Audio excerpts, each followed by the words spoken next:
through the mountains, plains, and secrets of the world's Blight, four riders seek honor, redemption, and discovery in the land of the Predator.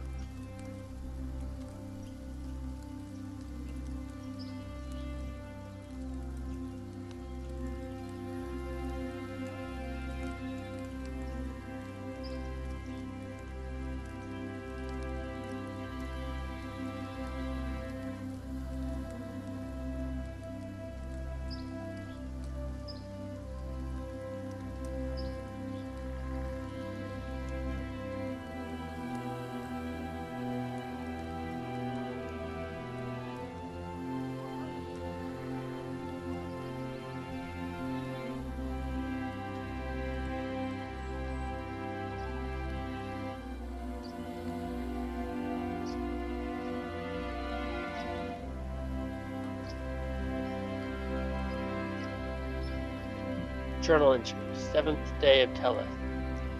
While traveling back home to speak of Roscoe, we passed back through the Turon tribe, and tomorrow we will try to trade for some supplies before continuing on our way home. We have agreed to divert to a hidden temple as well, to bring news of the tragedy and plague that have fallen upon us, and seek aid from Malachim. Marcus, son of Horus. Journal entry, 8th day of Teleth. While traveling today, Tanner heard voices and caught on to the trail of a band of orcs with some prisoners.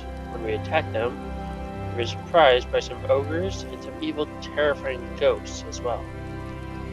Still, we saved the prisoners, captured women from the Red Claw tribe, though it seems one of them, named Slythe, has had dealings with Tanner before, and gravely wounded his sister Tessa. This cannot stand, and must be settled with blood. Marcus, son of Horus. In the shifting sands of the desert, Crusovian war tribes fight an unending war centered on four hidden holy sites. But their home is in the mountain range known as the World's Blight, and formerly believed to be the farthest anyone could travel to the west. A nomadic people, the Crusovians are known to adopt others into their tribes, but born or adopted, all Crusovians must show themselves to be honorable and dedicated to their generations-long mission. Now let's get into it. Welcome back to the land of the Predator. The party wakes up slowly up after a snow-buried battle on the 9th day now of their mission, what is known on the calendar as the 7th day of the month of Teleth. They are seeking the path to a hidden secret temple of the Crusovians, built high in the mountains to honor Malachim. The hope is that the priests there will invoke Malachim for aid in the face of a massacre and the spreading plague. Let's do this button. Hey, it worked. Alright. The day is fairly early in the morning. Where am I? Here we go. There are no winds blowing currently. It is a cold 30 degrees. There is a heavy drifting snow in large fat snowflakes covering the land, filling the sky and drifting from the overladen clouds above.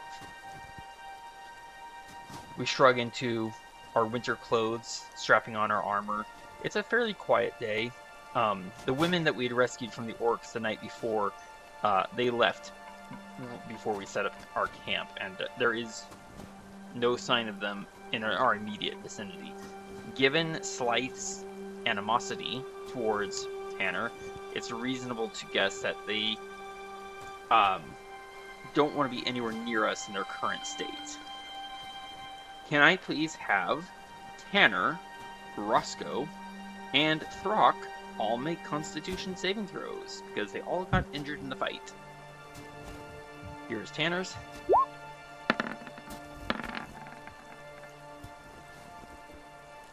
Okay. Roscoe and Here's Throk. Roscoe. Excellent.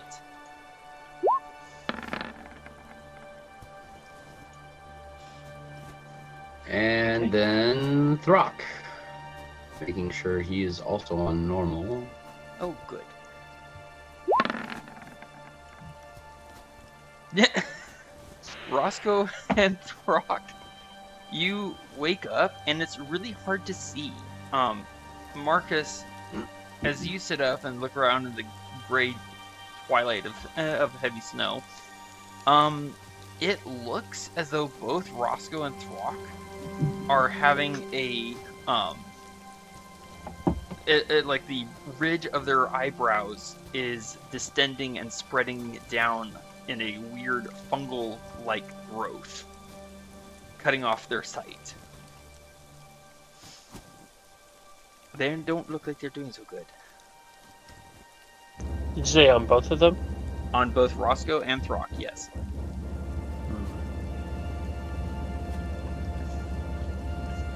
Roscoe and Throk, you are not well. It's difficult to get air in through your lungs. It's difficult to see.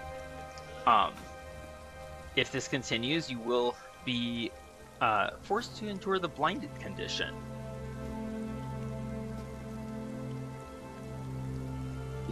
That not do too well with me. And what was that there, Marcus? I thought I heard you say something.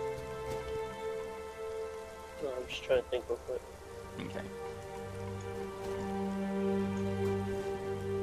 Roscoe, you actually have to take a moment and check. It seems that your new panther companion is not laying across you, and yet you're still having a very difficult time getting your breath in.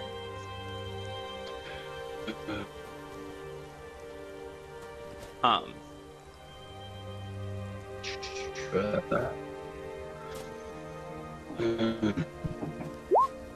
don't know if this will succeed, but Tanner's going to give it a shot. Oh, wow, it succeeded. This isn't good, Marcus. Roscoe and Throk both seem to have growths that are cutting off their eyes, and if I had to guess, I think it's starting to grow into their throats. Checking their injuries from the night before, Tanner's hand comes away with purplish blood and what looks like tiny multi-headed growths of fungus.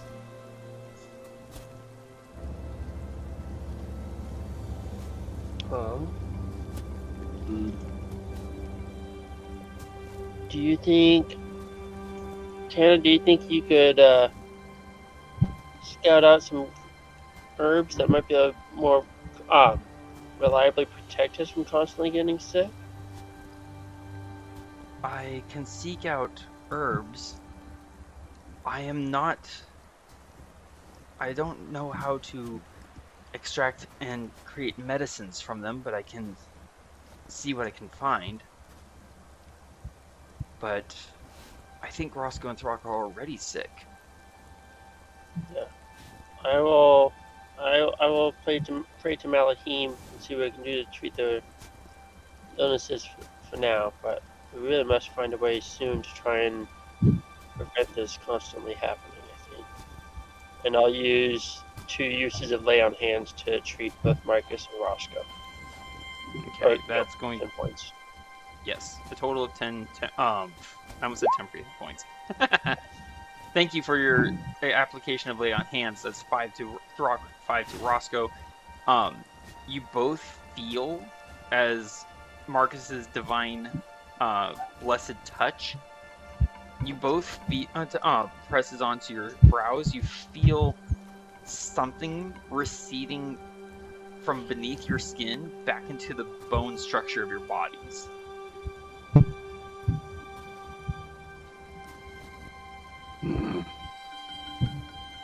I feel a little better. That is quite disturbing to look upon. I bet it is.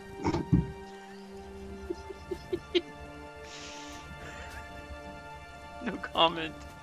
And Tanner is going to try and see if he can find any medicinal herbs. It is going to be difficult thanks to the fact that it's heavy snow and there's heavy snowfall, and which causes light obscuration.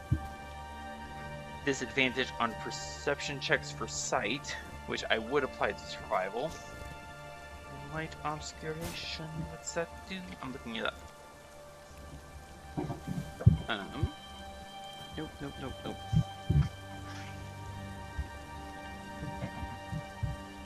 Turn the page, here we go.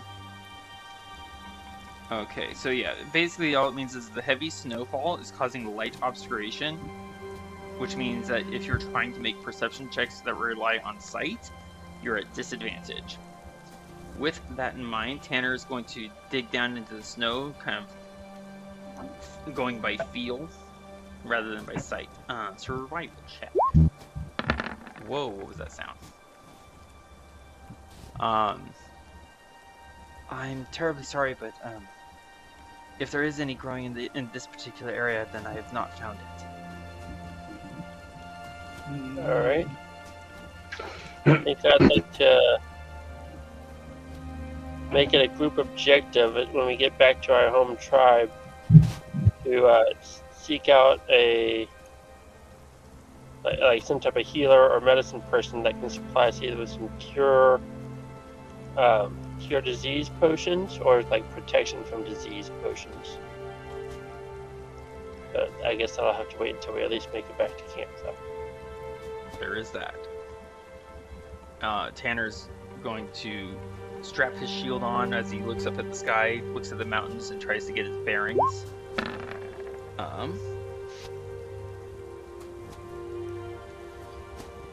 It's rather difficult to see. The snowfall is causing quite a bit of difficulty, and the clouds are covering the mountains. There's very few landmarks to make a guess by. If you'll give me a moment, Tanner is going to start wandering around the hilltop where we fought the orcs. Marcus, would you like to give me a religion check, please? Hold on. No, I demand it now. Do Okay. it. You're Just fine. moment, technical difficulties. Yes, not technical difficulties. I hope it's not spreading. Said Oh, Marcus religion check. Please and thank you.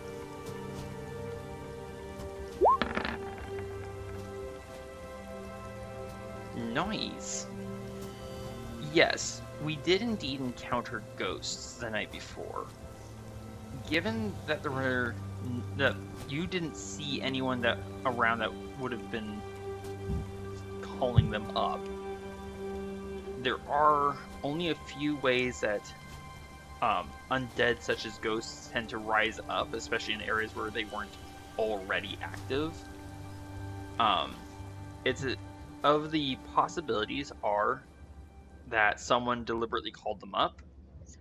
Something about the battle last night called to them in a particular manner. For example, maybe they themselves fell in battle to orcs long ago, and their spirits have been long haunting this hilltop, waiting for a chance to rise up. There could also be a matter of my brain just went away.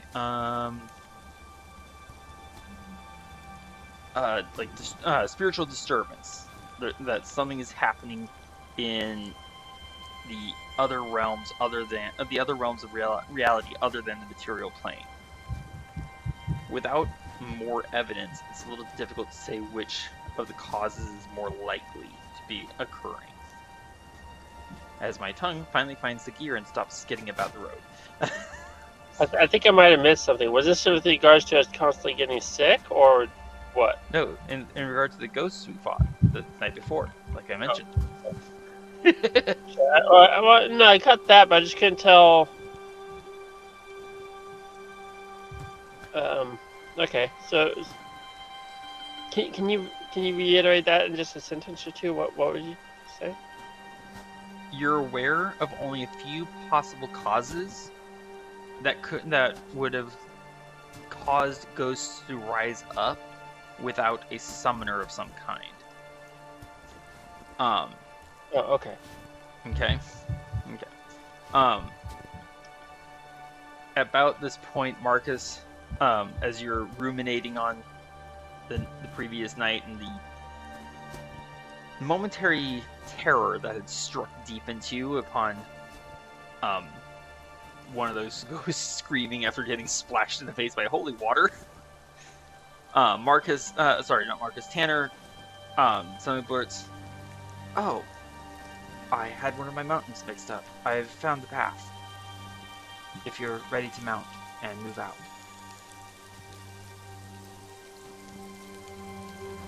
Yes. And I'm also under the impression that both Roscoe and Throk are cured from whatever that was before. I'm so sorry. A lot of what you said was really distorted. Can you please try again, Roscoe and Throk? Okay. Based the healing of the hands and all that, did either one of us get fully healed, or did we get like half healed? Fully healed. You're not sick right now. Okay, cool. I was under the impression I was still sick. No. You lay on hands. You spend 5 hit points. Who's pinging? Why are you pinging? I'm not pinging. Marcus, why are you pinging? I don't know that I was pinging. Okay. I kept on seeing red rings. I'm like, why are you doing that? Alright, so lay on hands. You expend 5 hit points from the pool of healing, and you can cure a target of 1 disease or neutralize 1 poison affecting it. Okay. So, where are my notes? Here we go. So we are going to start, yes, that is where we are currently. With Tanner in the lead. Oh, Roscoe. You have a new furry companion. I do. Would you like to share the name of your new furry companion? Alright. This is Panther. Nightshade. You are cutting in and out drastically. I'm so terribly sorry about that. Are you leaning back from your microphone at all? No, I am not. Weird. Okay, well, I don't know what's going on, but just so you're aware. Just so you're aware, it's sometimes difficult to hear what you were saying. Can you please repeat what you were saying about your new furry companion? My new furry companion, unless you still can't hear it, I will put it in the text box, is Nightshade. Nightshade. Nightshade is a well-built, dark-furred panther who has, for the price of a few rats per day, agreed to carry you, Roscoe, as a mount. Mm-hmm. Having said that, you have no saddle, no reins, no means of directly controlling him for the time being. So, be careful about pulling any maneuvers. We'll definitely have to save those for a later date. Indeed. Tanner's in the lead, being the pathfinder. Marcus, what would you like the riding order, of the rest of the party to be? I suppose Tanner can go first, Roscoe and Throk in the middle, and I'll take up the rear. Okay.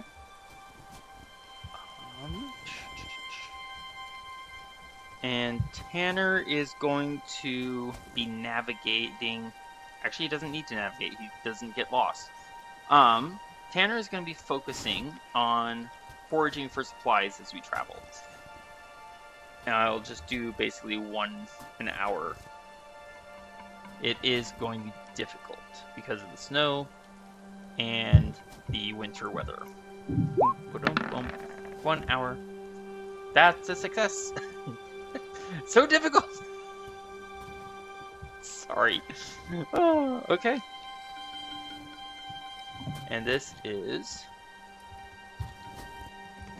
plus wisdom modifier times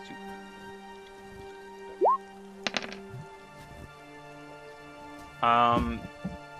Riding along, Tanner occasionally will dismount,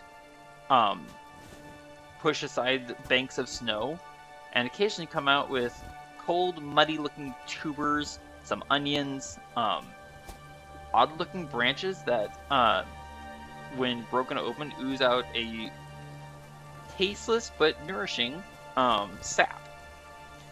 He produces 12 pounds of food, which he, eyeing Roscoe and Throk, I assume you two still need some extra food. And Roscoe and Throk, you're muted. Yeah, we're definitely going to need some. You're definitely going to need some, I think is what you said. Yes, we're definitely going to need some. Ah, gotcha. You came through a little bit more clear that time. Thank you. Gotcha. If you want, you could... Oh, wow, I only have 4 rations left. Okay.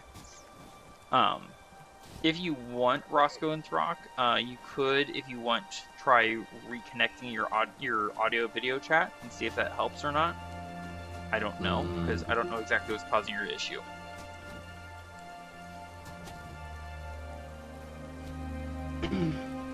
Hour 2. Doobie.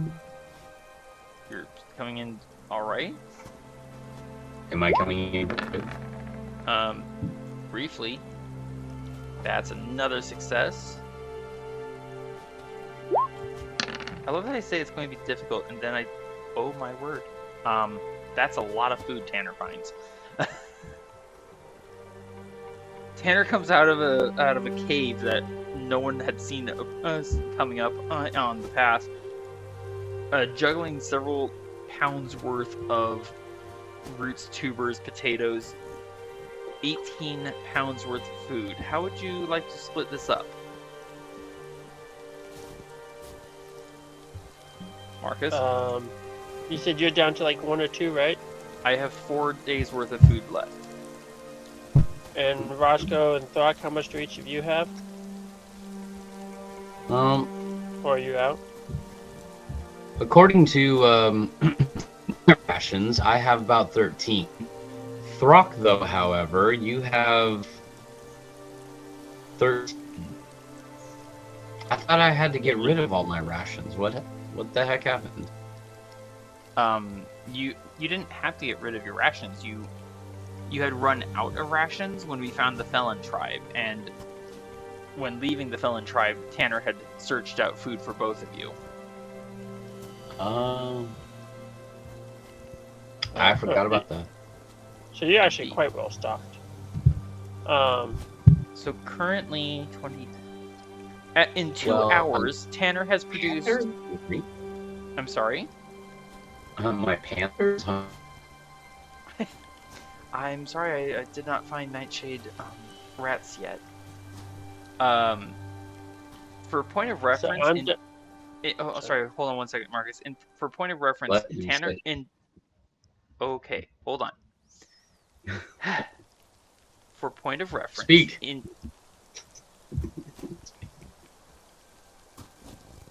I'm going to start doing some nasty stuff if you don't stop that. For point of reference, in 2 hours, Tanner has found 30 pounds worth of food.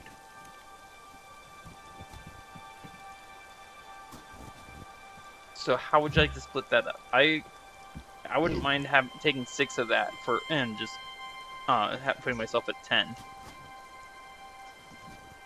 You said you found 30 in total? Yes, in 2 hours. We currently basically have 5 plus 30. Roscoe and Throk, you said you have 13 each, wasn't it? Correct. Okay. I'm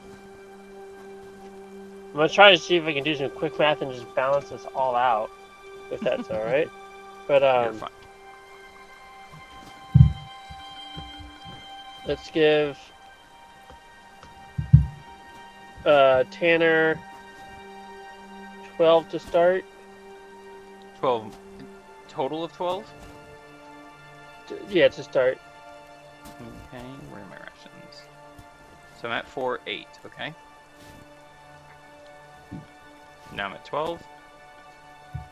So there's 22 pounds worth of food left to distribute. Yeah, put your head in the 260, whatever. Okay, I could use, let's say, 15. 12 and 15. That leaves 3 left. Wait, what do you mean 12 and 15? Oh.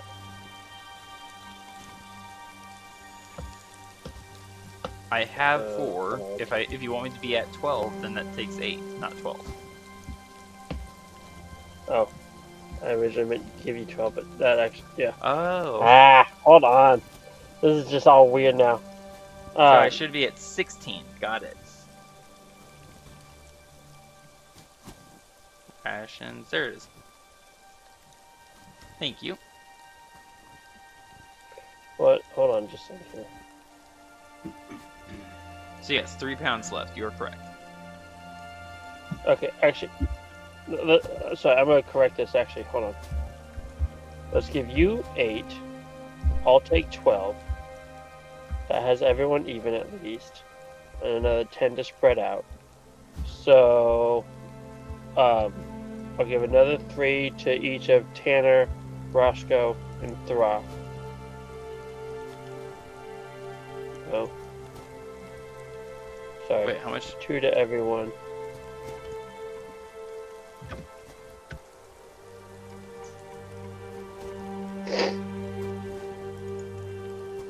Okay. So, I'll simplify this. Of the Okay. 30, let's have Tanner take 10, Roscoe take 3, Throk take 3, and I'll take 14. You got that, Roscoe and Throk? We both have 16 total. There you go. All right.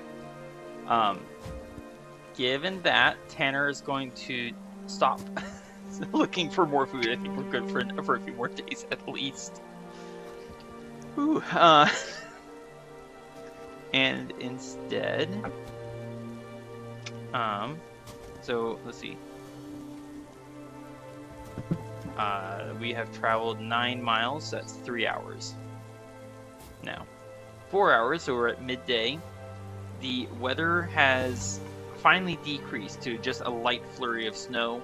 There's a light breeze blowing across from the west.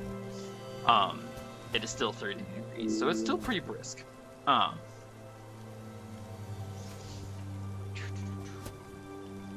Let's see, Baneful of Boon. Let's see, wait, how did I? Let's 1, 2, 3, 4, 5, 6. Would one of you please roll me a 1d6? Okie dokie. Thank you. Oh, you're coming in much better now. Oh, I thank you. Clearly, you put Just in had to strong effort. refresh. There you go. Okay, 4. 1, 2, 3, 4. Tanner is going to look not for food. Survival. Rats. Rats indeed. I was looking for healing plants. Huh?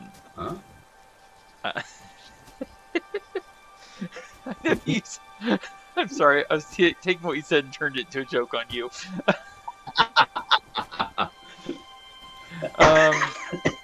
I apologize, Roscoe. I was looking for healing plants, not for rats. Would you like me to look for rats for you? Yes, please. Oh, very well. Let's see.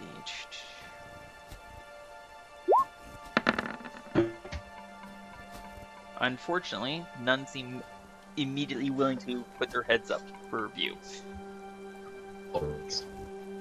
Sorry? Never mind. As you wish. We are getting on towards the end of the day. Oops, wrong button. We have traveled for 6 hours. We have 2 hours left. The mountains are coming back into view.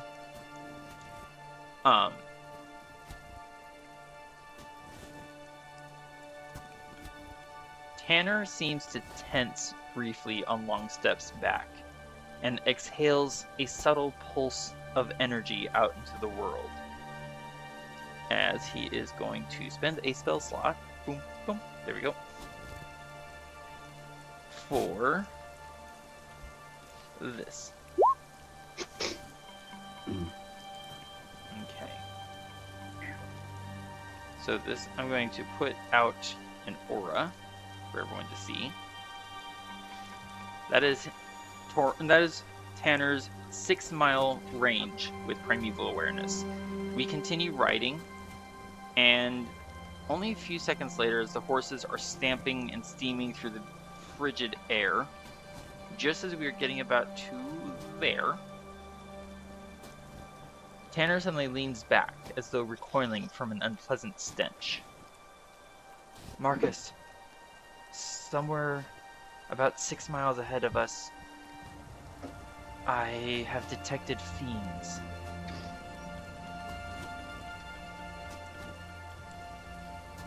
I'll put this like so. So that red line, that red arc, excuse me, that's an indicator of somewhere 6 miles ahead that the fiends could be on that line. Make sense? More or less, although I do kind of wonder... Oh, we're not going more this way. Oh, I guess we're trying to get to a temple off in this direction, aren't we? Yes, to the southwest of the Turon tribe. Okay. I'm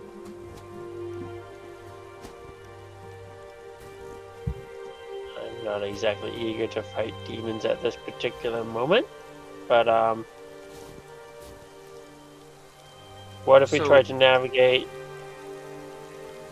this way? Which way, sorry? Hold on.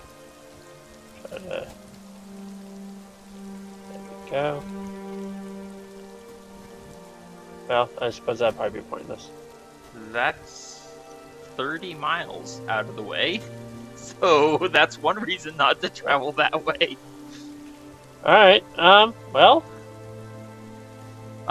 For point of reference, Tanner will gently remind Marcus, the temple we're looking for is somewhere in that mountain area. How far away is the temple? Do we know? Somewhere about 6 miles ahead of us.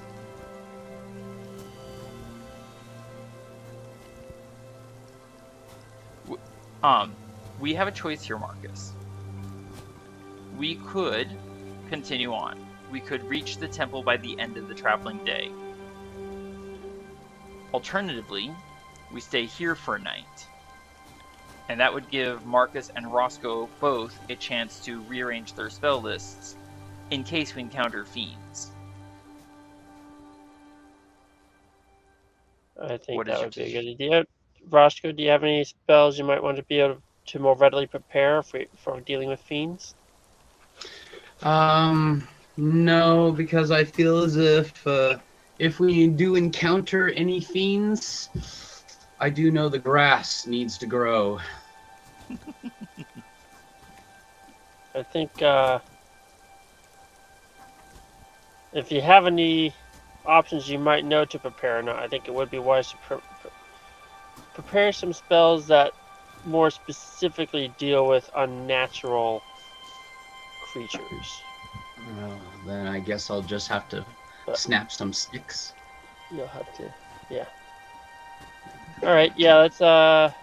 Let's take a night's rest.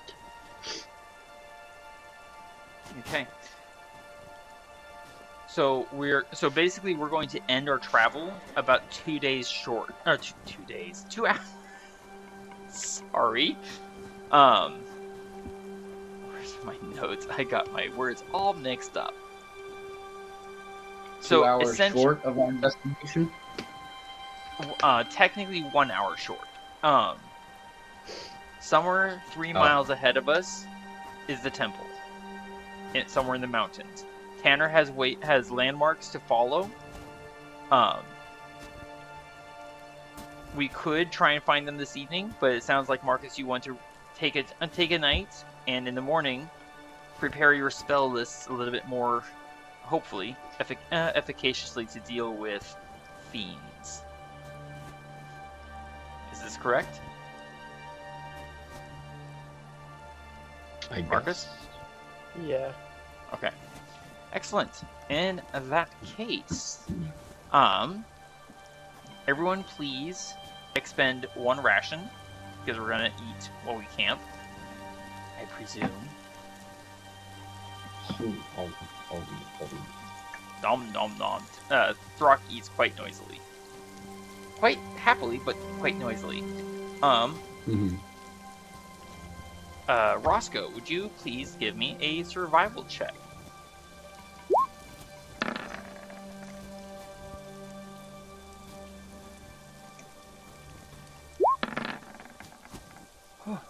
Ouch.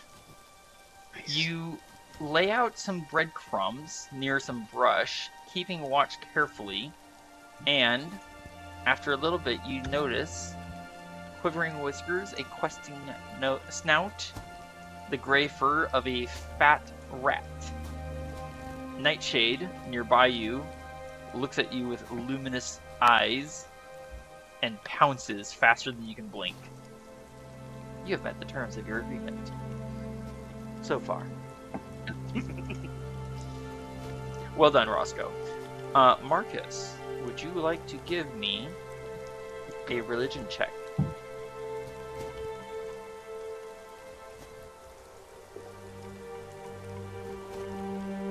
Marcus? Thank you. Fantastic roll, sir.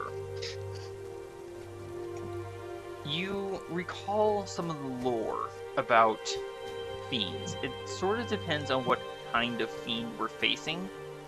Generally speaking, fire is less than helpful. Most mundane weapons are less than helpful. Effective, but less than helpful. You'll want things other than natural or normal sources of damage.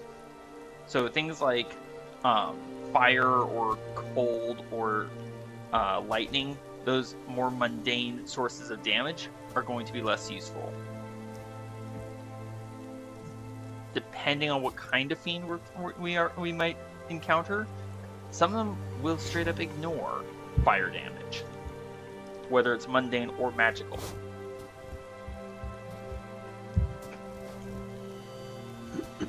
Do you share this information with the party?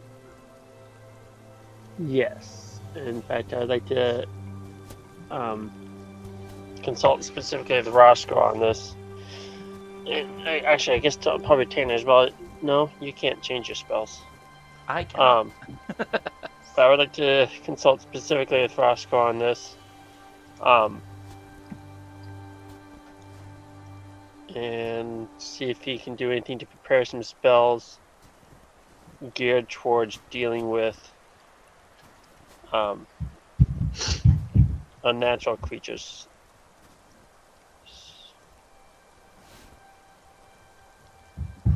Roscoe?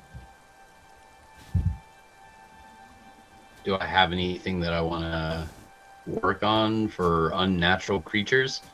Well, usually I like to use a little bit of flame or something along those lines, because basically if you want to deal with the unnatural, you might as well either use holy water or alchemist fire or something like that. Well, yeah, so it seems like fire will not be helpful. Oh.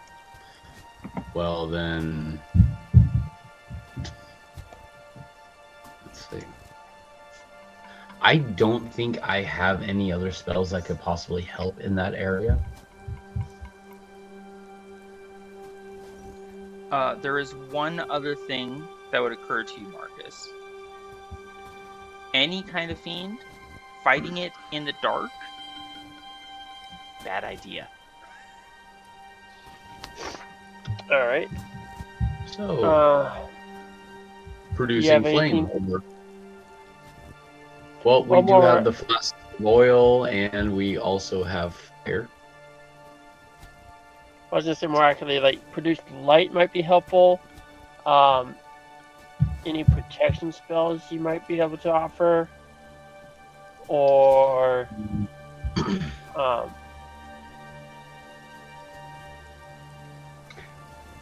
I am not that well versed in protection spells that of yet. all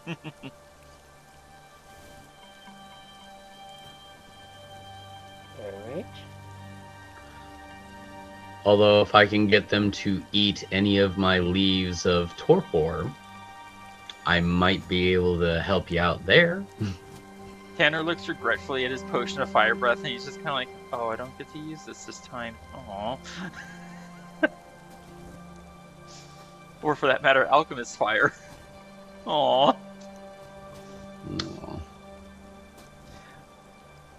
Roscoe, you could give me a nature check, sir.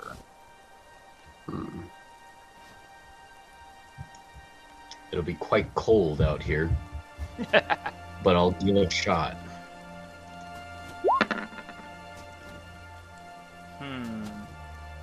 I feel it's quite cold out here. With Marcus mentioning that bit about fighting them in the dark and therefore produce flame,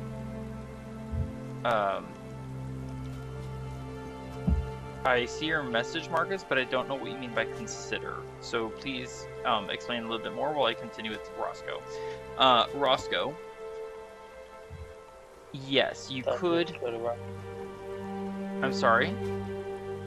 Sorry, that was meant to go to Roscoe. I don't know why I went to you. It could be because I'm the dungeon master and I basically see all whispers. Because I... Never mind. I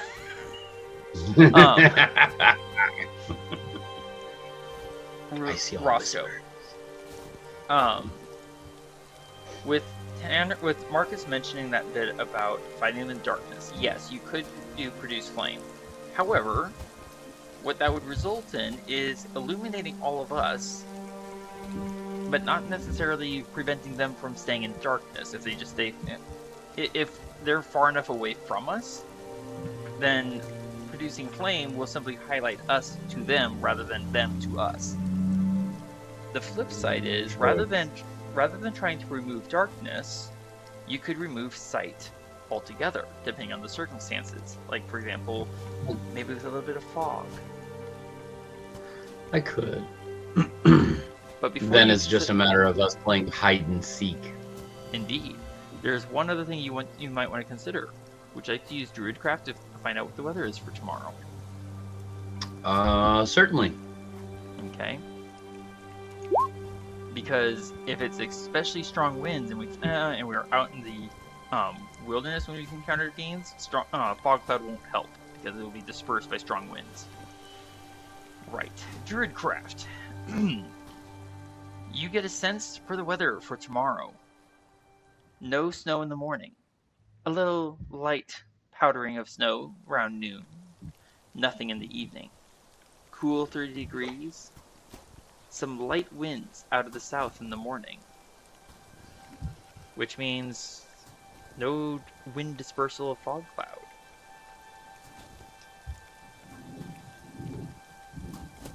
Well, that's definitely one thing that's looking up. Indeed.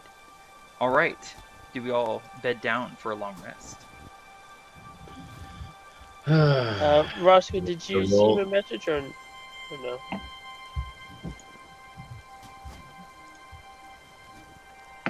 Do we have to roll any Constitution saving throws? No. I'm asking if we're bedding down for a long rest. Did you get Marcus's message, Roscoe? I still haven't gotten anything from Marcus. How rude. Oh. Okay. I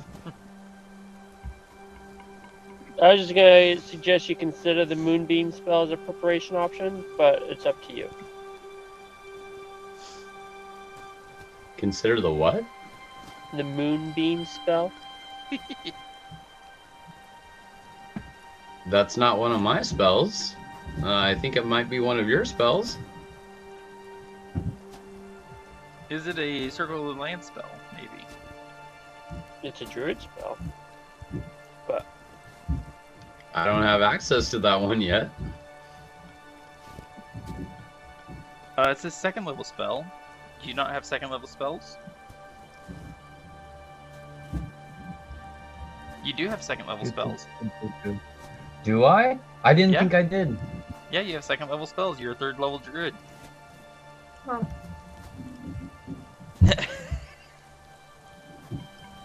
I still don't really know what Moonbeam is. A very good source of radiant damage. But one thing to consider is it is concentration, and it depends on where you put it and if creatures move into it or not. You can. Yeah, but you can also move it, Con. I was trying to say that, yes. You are able to move it, I believe, as an action on your turn. Yeah.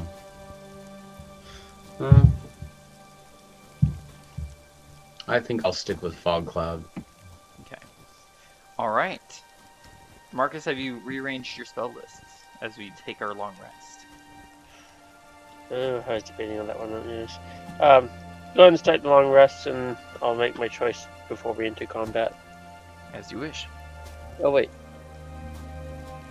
Oh, wait. Oh, wait, what? beginning the spell I was looking at consumes materials, so that's probably not going to get used. Well, it depends on whether or not you have the materials required. Yeah. Alright. It is day 10. No Constitution saving throws because no one took injuries or was exposed to the plague. You're welcome. Don't forget, Marcus, to reset your lay on hands. Thank you. You're welcome. Tanner is not going to spend any spell slots, even for Primeval Awareness. Basically, he's going forward presuming that there's going to be trouble. With that in mind, thanks to there not being any clouds, it's going to be a lot easier to try and pick out the path. So, let's take a look. Nat 20! Tanner's just like, that way. And after 1 hour, we are in the mountains once more. Tanner turns onto a trail hidden by a screen of snow-laden bushes at the base of a pillar of stone that looks strangely like the left side of a woman's face. The trail is narrow and slippery, and the horses begin tossing their heads nervously as they strive to push and pull themselves up. You can give me a choice. Those who have access to speak with animals can cast it to try and control to try and work with the animals, or I will require an animal handling check to keep the horses calm.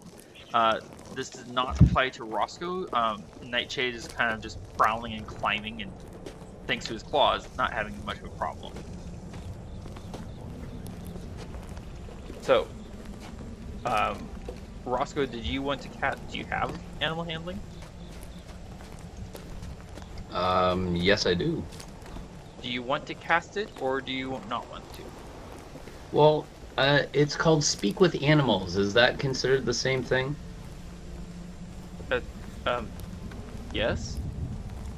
What did I say? Okay. You said animal. Well, you said animal handling, and I'm like, Oh, well, I said, I'm sorry. There's a choice. Do you want to cast Speak with Animals, or do you want to use Animal Handling? Speak with Animals. Okay. You can cast it as a ritual spell. It would take 10 minutes. Well, let's try 10 minutes of a ritual spell. Okay. What that results in is you can now speak with all the animals for 10 minutes, concentration free. And yeah, what do you say to the animals as they are eyeing the slope nervously? The horses Don't worry, guys. It's okay. I try to use like calming words that they would basically understand. Just trying to give them calm and sensible words that gives them a sense of peace. That makes sense. Crow looks back at you, and you kind of get you get a sensation from Crow of, were you that strange thing on my back all those times? Yes. Yes, I was. Yes, indeed. Me. Huh. Crow is so stunned by this that he easily navigates the path, just chuckling and nickering to himself, kind of like, there was a little person on my back I never knew.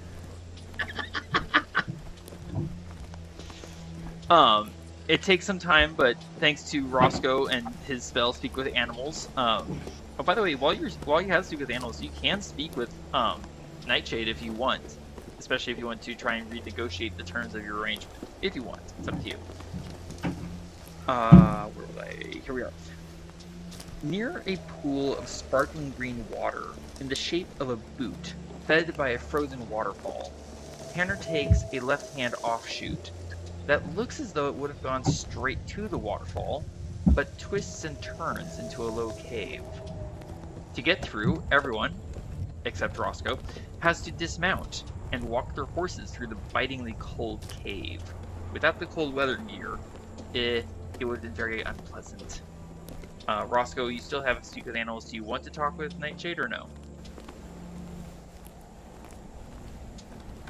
Roscoe? Yes, I wanted to talk with Nightshade and ask him, is there more of a variety of food that you would like to eat rather than just a few rats a day? His eyes track over to the Bloodhawk crib on Tanner's shoulder. Bird.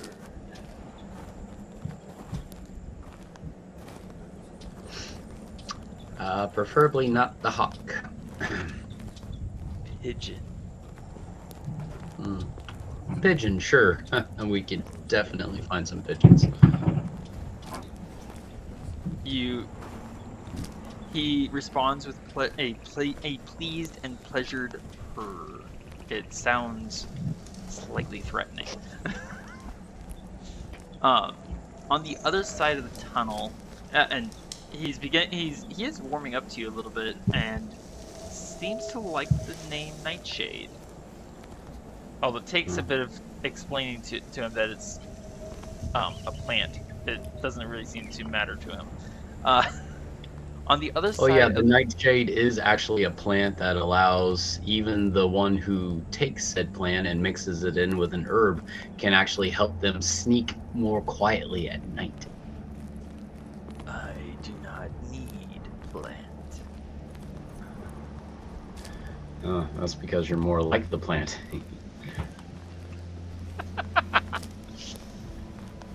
He takes this for a moment and considers it. I am a hunter. Yes, you are indeed. On the other side of the cold, wet tunnel, the trail slopes steeply upward, snaking back and forth in long, twisting switchbacks, rising higher and higher up the side of the mountain, screened, for the most part, from below by huge stony cliffs and great piles of mostly frozen snow, with much, much more piled overhead. It looks precariously balanced. Marcus, would you please roll me a 1d100?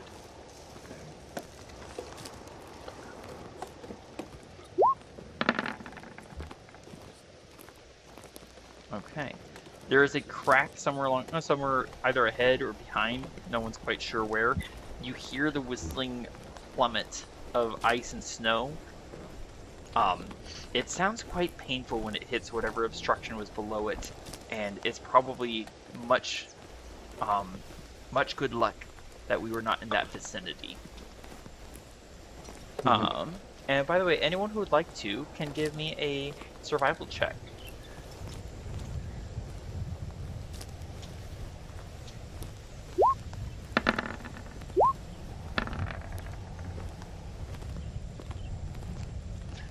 Oh dear, Marcus. I would like to encourage someone to try hard. And by the way, if you want Nightshade to give you a perception check, he would have advantage with his sense of smell.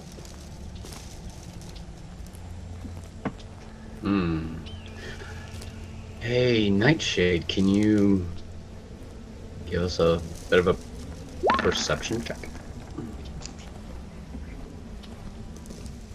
Krim suddenly gives a piercing, brief whistle. I know words. Catching Tanner's attention. And do you have Nightshade's character sheet, Roscoe? You do. Perfect. He has advantage. Please re-roll that. Oh, re-roll. And because of Krim, that is going to grant Tanner advantage, so he's going to re-roll that. Okay. Nightshade doesn't see what the others are seeing. Krim spots something, which draws Tanner's attention, which draws Nightshade's attention. Tanner's going to look up at you, Marcus. Perhaps a day ago, 10 humanoid creatures about our size walked this path, heading towards the temple. Speak with animals is starting to fade, but you do get one disgusted word from Nightshade as he sniffs at the trail. Orc. Oh, guys. Nightshade's actually spoke with me before all this is faded off, and he uttered one word that might actually help us out. He said orc. Oh dear. Good job, Nightshade. Thanks for letting me know. Oh, my neck. Okay. Last encounter, the orcs were actually quite easy. It's what was around the orcs that proved to be a problem. Roots and all. We come to the end of the trail, high up in the mountains.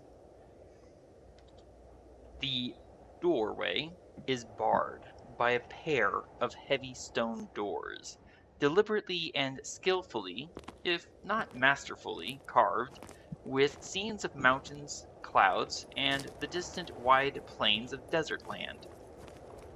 Curiously, the doors are barred, not locked, barred from the inside. And while there is a gap between the overhanging stone and the top edge of the doors, one would have to be a snake to get through. There is another bloodhawk perched on the cliff wall above us, watching us with piercing, almost hostile, red eyes. Friend of yours? I do not believe that he and Krim have met, but I could ask if you wish. Is it like just sitting there patiently watching us? Yes. Still curious, I wanna- is it a friend or foe or neither? I was about to lean over to Roscoe and basically ask just that.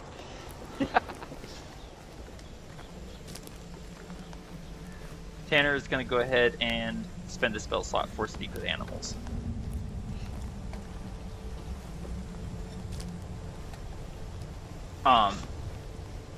The rest of you, so earlier you would have heard Roscoe making horse-like sounds at the horses and then growling, yowling, and purring sounds at Nightshade. Now Tanner is speaking with brief chirps and sharp whistles at the perched hawk, who looks down at him with gleaming red eyes, and Krim as well. And then Tanner will turn to you, Marcus. Last night, about 10 orcs went inside. They shut the doors.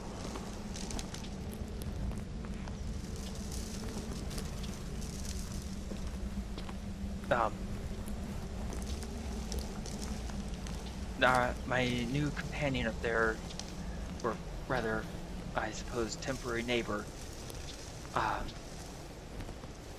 does not care for orcs. He would wish to, he has expressed a desire to, have a chance at striking at them, if we can get inside. Oh, he's a friend. Sort of. I think it's more that he wishes to hunt alongside another, gesturing at Krim, another Bloodhawk. Does anyone want to knock at the door? I'll knock. Well, before we go knocking, because I don't expect to find any friends inside, Roscoe, do you think you might be able to sneak in there? Or do we maybe just need to just try and break it down? Well, let's see. Knowing that I have these in my pouches, and also a little bit of that, and maybe some of this, well, we could try beating the door down. I believe that is what Marcus just said, actually. Throk, do you knock at the door to see if anyone comes to open it, or no? No.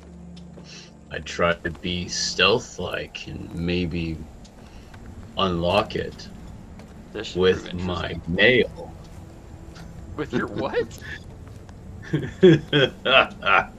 I kid. I break it down with a little rage, but not actually rage. Maybe just a quarter rage. Tanner looks at you with complete confusion. Throk, you do have something in inventory that might help here. A battle ram? I think you mean a battering ram, but you're close. Portable ram? That, yes. Would you care to read it off if you have the handout about it? I don't think I have the actual handout about it. Oh no. Well, fortunately, I can pull it up. Let me load it. Okie dokie. That's the portable hole, not the portable ram, excuse me.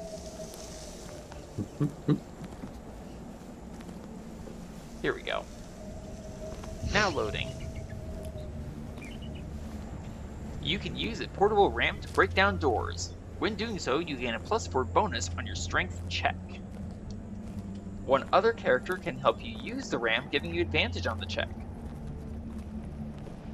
Do you let anyone help you? Ask? What? Well, let's see what's... What, Marcus? I was actually thinking of just having one of the horses just start kicking the door down if we're gonna break it. But these doors are stone. And I have battering ram. Alright, let's use the battering ram. Tanner will dismount. Do you wish for assistance, Throk? Sure. Marcus, it looks like you want to help, actually. I was about to, but you go ahead. All right. Nope, you go ahead. Marcus is putting his hands to the ram. Brock, you have advantage. Would you like to try and break down the door? Certainly. All right. Roll me a strength, not athletics, a strength check, and you get +4 to your check with advantage.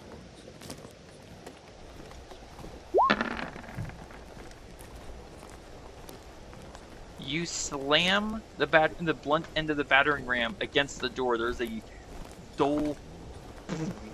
The door does seem a bit more sturdy than you quite expected. You can try again. Oh wait, no, I'm sorry. That's a 19 +4. I forgot the +4. That's my bad. 19 +4 is 23. The door falls down. Which door did you strike, sir? The one on the left. The one I just opened, or a different one? Actually, you know what? That one that you just opened. They were barred together, so I'll say they both fall open.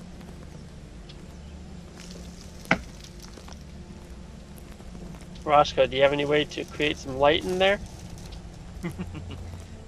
Before you move in, I'll If you don't mind, I will read off some narration. The courtyard, such as it is within a hollowed-out alcove in the mountainside. The floor is covered with irregular but fitted paving stones. Just to the left of the gate is a pile of slightly damp but safe-looking hay, and beyond that are 6 stalls for mounts. Except for hay, all of the stalls seem empty. To the right of the gate is a furnace for smelting and forging, but it is cold and quiet now. Dust motes float lazily through the air, through which you can see, if I can move my mouse. Oh, you cannot see because the light does not extend that far. Alright, do we want to step inside? And Roscoe, are you going to use Produce Flame? Yes, I will. Okay. I'm going to, can you put Produce Flame in the chat, please? Sure thing. Just give me a second here. And I assume that you are just going to hold the flame for now? I'm sorry, you kind of cut out a little bit. Oh, I assume that you're going to hold the flame for now? Hold it in your hand? Yes. Alright, thank you. No concentration, that's excellent. Lasts for 10 minutes. Bright light 10 foot, dim light 10. So 10 and 10. What color should I choose for this? Let's go. I mean, it's fire. So let's do this. And save. There you go. Roscoe, you can go on in. Tanner with Crim on his shoulder and shield in hand is going to be right behind you with Longstep following. So you can now see down here are the stalls. Gonna zoom out a little. And here's the hay. Please don't touch it with the fire.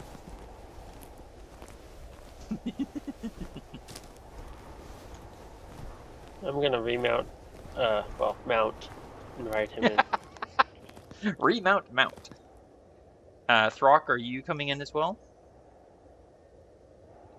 Yeah.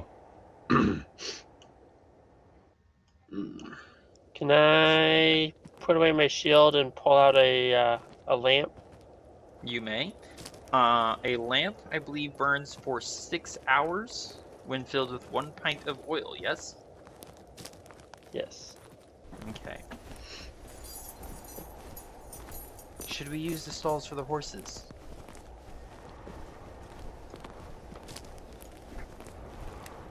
Oh, they have them there. Tanner turns and utters something in horse, and the horses, each of them, just calmly starts walking to a selected stall. So Crow and Mount, once you dismount Marcus, they will head to, you can put them in their own stalls. Why are we dismounting? We're going I- indoors.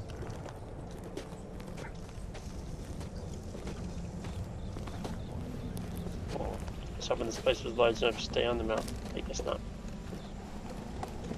Can I gain some type of light visibility? Give me 1 Is there a second, lamp? please. Give me 1 second, please. Because you put your horse right where... Do you mind putting your horse in one of the stalls there, Marcus? I can't see the stalls. Okay, give me a second then. That makes sense. Save. Or can you see it now? I think so. Okay, Marcus, you're lighting an oil lamp. Just a second. This is an oil lamp, not a bullseye lantern, right?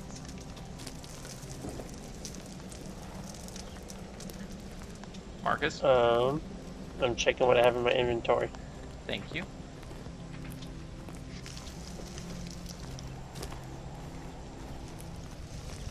It just says lamp. Okay, 15-foot radius for bright and dim for 30. So, let me put the light effect on you. Dim and bright.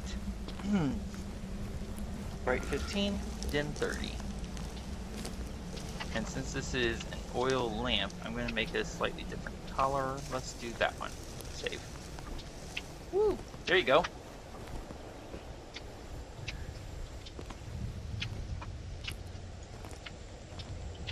Tanner moves up, pushes on the door. This seems to be locked.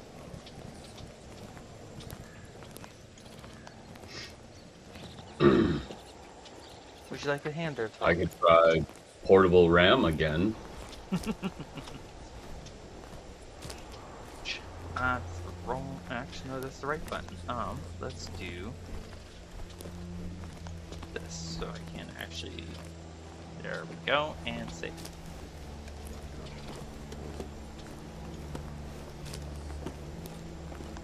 Tanner will set his hand with you, Throk, so you can have advantage, and swing away. And Dungeon Master, don't forget the +4 to the damage, or to the check, not the damage. All right, Throk, strength check with advantage. With +4, let's see, do I go with the first result or the second result? You knock the door open.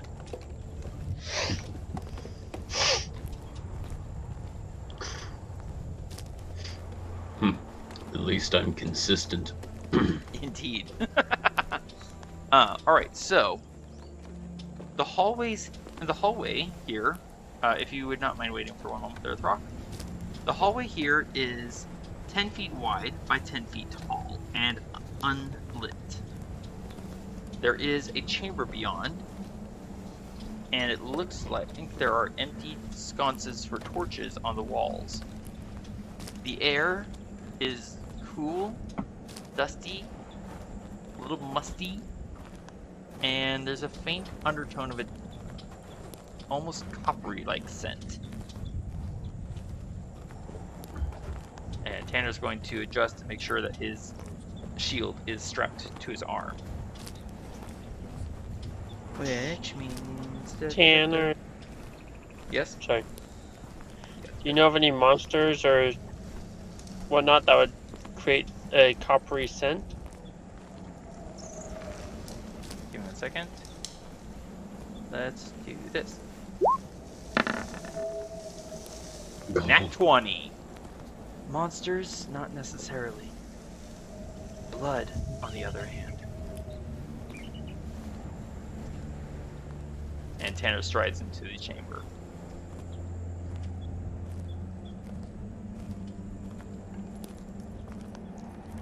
Little Roscoe still riding Nightshade. Scrolling down, here we go. This quietly square chamber was clearly designed to be a place of greeting and ease. A basin set in one corner is full of freshly melted snow water, but it is overfilled and untended. The stones beneath the basin soaked and slightly frosted over. A bundle of towels and robes, normally folded and clean, lie now spilled to the ground in disarray. There is a double set of doors to the left and a double set of doors to the right, and the fluttering of wings high up in the corners of the chamber. Everyone, please roll for initiative. Can I use my divine sense first?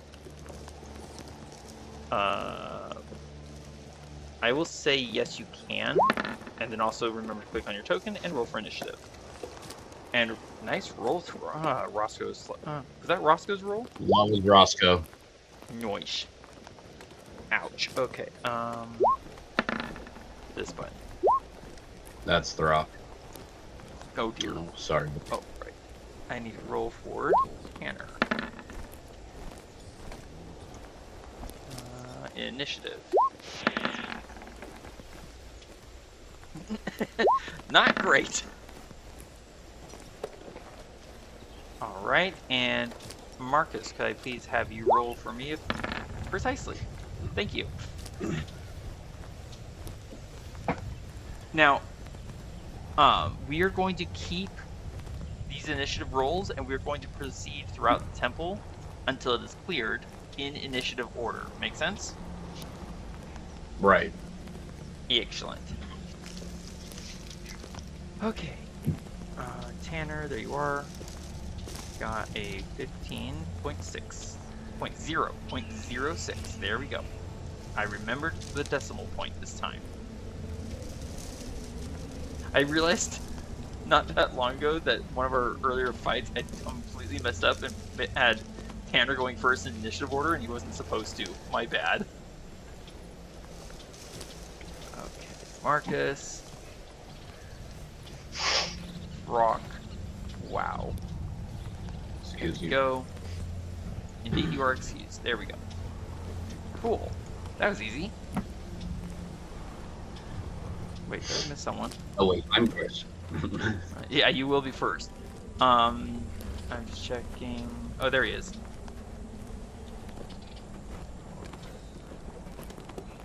All right, let's resort this. Wait, did I? Huh. What do you know? The companion Bloodhawk rolled the same initiative order as Tanner. Go figure. All right. And what's happening here?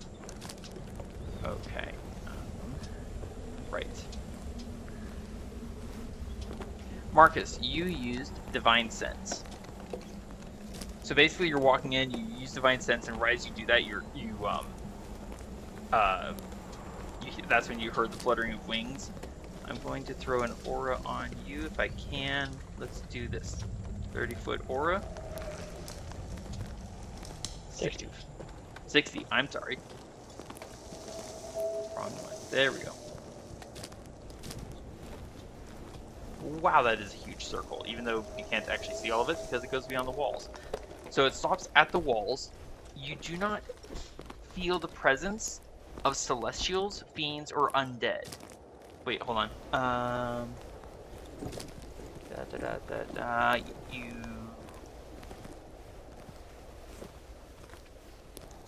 Okay. That is correct. Okay. But keep in mind, the doors are shut, and that could block your divine sense. Okay? Mm-hmm. Okay. With that in mind, let me scroll back on up. Top of the round. Round 1. Roscoe, I assume you look up, and what you see... Hang on, wrong button, this button.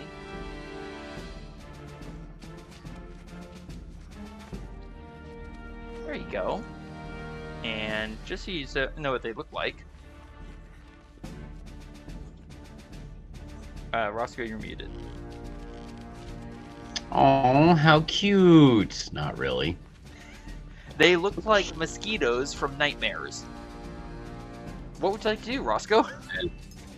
And they were probably most likely dreamt of from nightmares. Okay, so...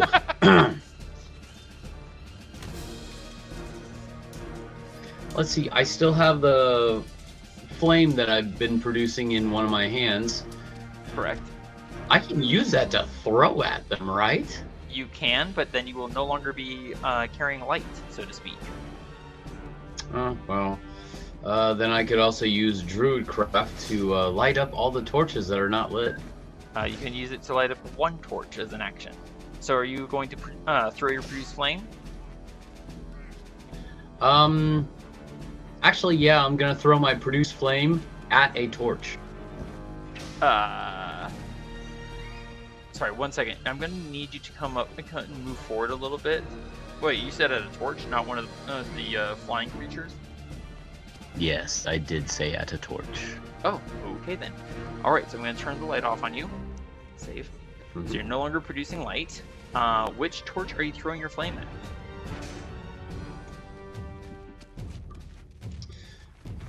Well... Oh, actually... I can't see any... Actually, I should clarify. I said they were torch sconces and that they were empty. That means there's no torch in them. Oh... Never mind then. I was wondering what was ticking in my mind as I'm going, no, that's not right. It's because it wasn't right. I'm double checking for you.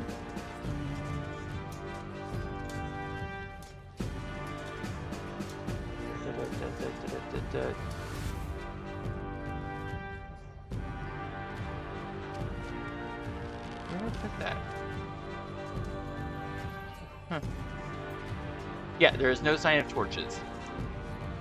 Sorry, go ahead. No. So here's the thing, Roscoe. You could actually keep Produce Flame in hand and use Thorn Whip on these creatures. It's a 30-foot range. 30-foot range. All right. So, these white squares right there, those aren't walls? Those represent the walls. Okay, that's what I thought. I should have been more clear, and I'm sorry. Bad DM. So, these tiles represent the floor. These tiles represent the walls. And these guys here are just hanging on the wall on the inside of the room, I'm guessing. Inside the room, yes. Ouch. They're not hanging on the walls, they're flying. That's just where I put them, because that's where I put them, at no specific reason. Yes, the blue line represents the walls, the red line represents the floor. Okay.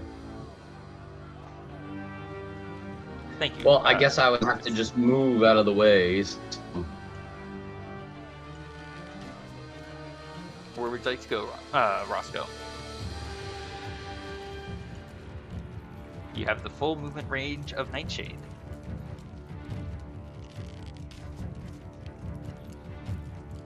Let's just say I'm right about here. So that was, what, a good 30 feet? Yep. Nightshade has a lot more movement than just that, but you are clear to either throw fire or swing your vine.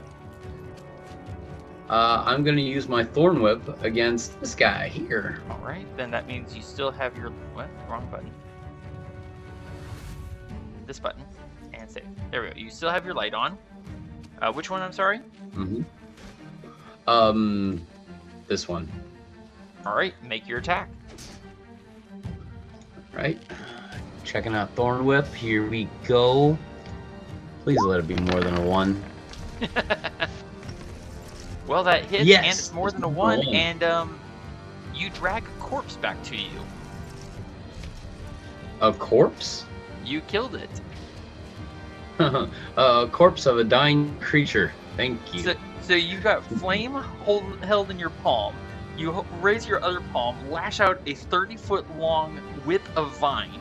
It smacks across the body of this creature, yanks it right back towards you, and all of a sudden Nightshade rears up under you. Snap, gulp. Please give me a dexterity saving throw to stay on Nightshade's back.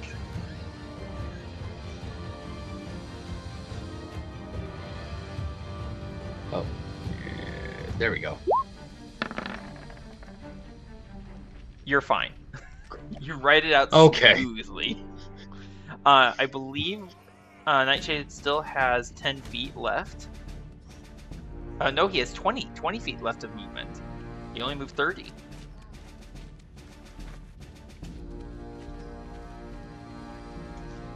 For some reason, he just wants to be back in the corner. I don't know why. No idea. Marcus, you have an oil lamp in one hand. You said something and I forget. Did you say you were putting down your shield to carry the lamp? I was putting away my shield. Okay. It is your turn. You have lamp in one hand, no shield. You can use your interaction to pull out a weapon. I don't think you said anything about pulling a weapon out. I had my spear out. I didn't say it, but that was my setup. Noted. All right. How high up were these bat-like creatures? I will double check and let you know. Let me see here. The chambers are 20 feet tall, so it's about 20 feet up. Okay, well that's annoying. I would like to try. Guess I'll move here. Okay. I'd like to throw my spear at one of them. Okay. Throw away. I see it. Throw it.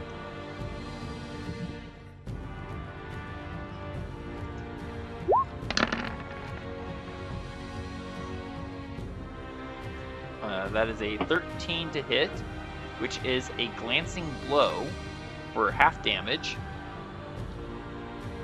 And it Your spear catches it right through its body, almost pinning it to the stone wall, but the throw wasn't quite strong enough, and so your spear clatters to the ground. Now with one of this creepy little semi-bug-like creatures pinned on it. The nightmare bug. And The nightmare bug. I will walk over. I will use my interaction to pick up my spear again. Okay. Maybe kind of shaking off the bat thing. And throw it again at this creature. Do you have extra attack, sir? I do not. Then no, you do. You do not do that. Hold I'm on. sorry, that was funny. Sorry, yeah, I was just thinking something else. That was so great. If you were 5th level or higher, I'd be like, yep, totally acceptable. But you're not. But we're not. Oh, that was funny. All right, Marcus, anything else for you? I suppose he's too far up for me to reach him. 20 feet? Yes. And you have one hand with the spear and one hand with a lamp, so not sure what you would reach him with. Try stepping on your tippy toes. Says little Roscoe. I don't think he's that tall, Roscoe. Anything else for you, Marcus? Nope, I guess that's the end of my turn. Do you want to move anywhere else? No. Okay. The Stranger Bloodhawk is going to zip on over here and is going to attack the other creature once I find its character sheet. Here we go. This is not Prim, this is the new friend. Gets a 12, which is a complete miss.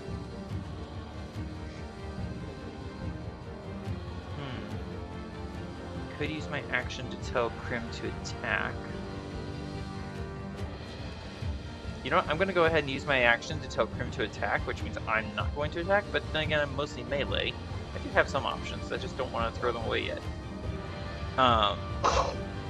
Prim is going to zoom on over here, gaining pack tactics with its companion Bloodhawk there. Advantage and stab. Stab it! A 22 is going to hit, and that thing is ripped in half. And the Bloodhawks now have a meal. Yum yum yum yum. Tanner's just like, disturbing. So this guy is now dead. There we go. Put you on the right. There we go.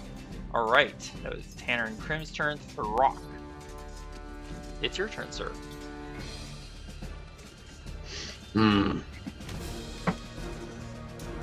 Okay.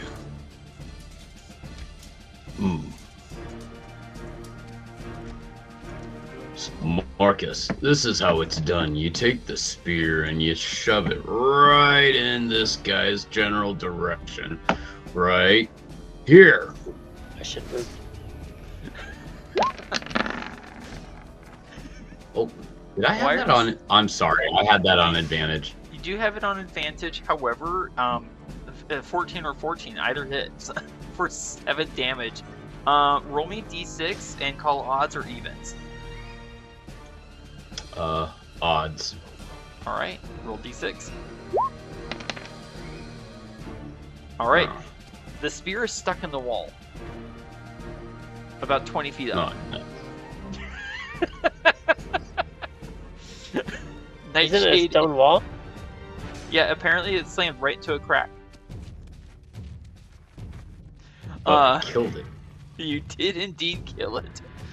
Roscoe, Nightshade is a controlled mount. So he doesn't get to do anything on his turn. And, okay. Nope. So, that was round 1. There are doors to the north and doors to the south. Roscoe, you are up next. What do you want to do? Well, Throk, if you can allow Marcus to stand on your shoulders, you could probably go get your spears back. Marcus has his Shut spear up, thrust. Roscoe. Marcus has his spear. He's holding it in his hand. Roscoe, what do you want to do? This is really hard because there's so many doors and... Wait, are those double doors or are they 2 individual doors? 2 individual doors. Okay. Oh, well, now my guess is there's too many doors here. I have no idea which ones to actually choose. Choose But one and try it. Kind of getting a feeling I need to try at least one of these doors down here first. All right, which you can actually click on it and open it yourself, I believe. Pardon me. Okay. That was your interaction. Do you go in? Let's see. Nightshade, how are you feeling, bud? Great. I have no idea what you said. There is a burst of piercing shrieks from above, and swarms of bats descend towards you. You still have your action. What do you want to do, Roscoe? I love the sound effects. I have no idea you could do so many animal sound effects. Yeah, I get bored because I don't have any friends. Hey! That's a joke. We'll see how much of a joke that is later. Alright. Roscoe, what do you want I to do? said I don't have many friends. You're still my friend. Sure. That's totally what you said. What do you want to do, Roscoe? Let's do a... Gosh. I wish I had like a fire burster or something like that. I'll just use a thorn whip on one of the bats. Alright, which one?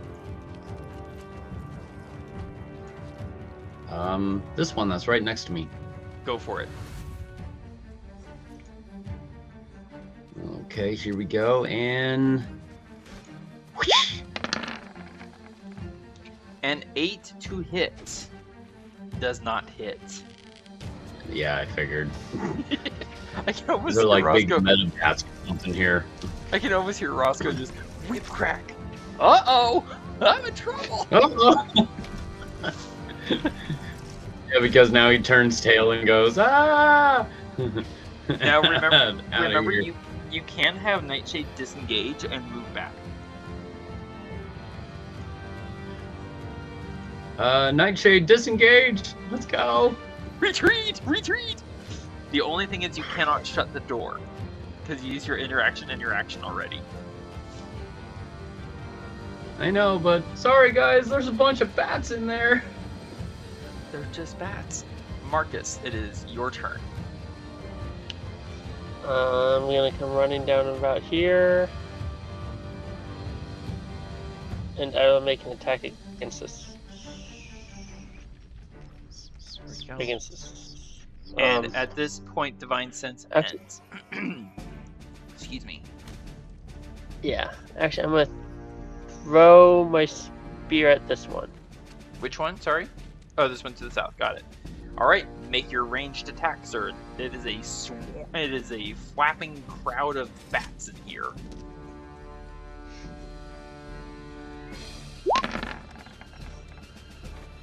Yeah, that's lame. A 10 is going to miss. Your spear strikes the wall at an odd angle and with a bounce and reverberates down, crashing to the floor. Anything else, you, Marcus? I'll interaction pull out another spear, Okay. and I will make a bonus action, like kind of just swing the haft at the one next to me. Can you please put Polar Master in the chat, please? I'm curious about something. Thank you. We're gonna take the attack. Technically speaking, It's with the opposite end of the weapon. yeah, when you take the attack action and attack with only a glaive, halberd, quarterstaff, or spear, you make a bonus action to use a bonus action to make. So it's not a ranged or melee thing. Although I think personally, I think the concept they're going here for this is that it's supposed to be a melee attack. It doesn't specify that, so just to be clear, I think that's what. Wait. Huh. They don't specify it, so it can be ranged or melee because they specify it down there at the opposite end. I'm going to allow it, although generally speaking, I would say that I do think it's supposed to be done with the same weapon that you used for the initial attack, but I don't know for sure, so go ahead and use your bonus action.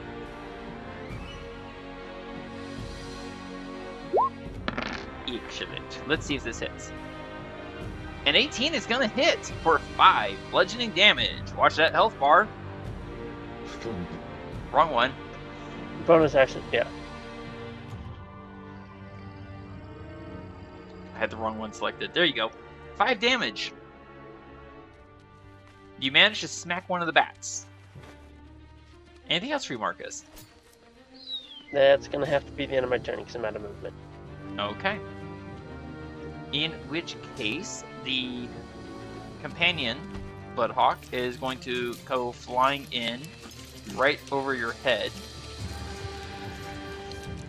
to this spot and attack the swarm. This character sheet. This button. There we go. Which should be at advantage because it is flanking with you. Not flanking. Pack tactics with you. There we go. I know the words. Well, 22 does hit for 5. Well, you know, it did as much damage as your polearm, as the butt end of your spear. Alright, Tanner has his shield in one hand.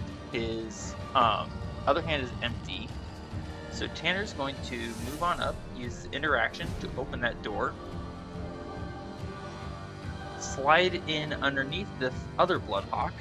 And he's going to use his shield. Shield. There it is. Just slash at the bats. Getting a 12 to... Oh, what do you know? That does hit for another 5 damage. Krim! Krim is going to have to go around the other Bloodhawk. Over your head, Marcus. And attack that same group. Where's my character sheet and where's my mouse? Here we go.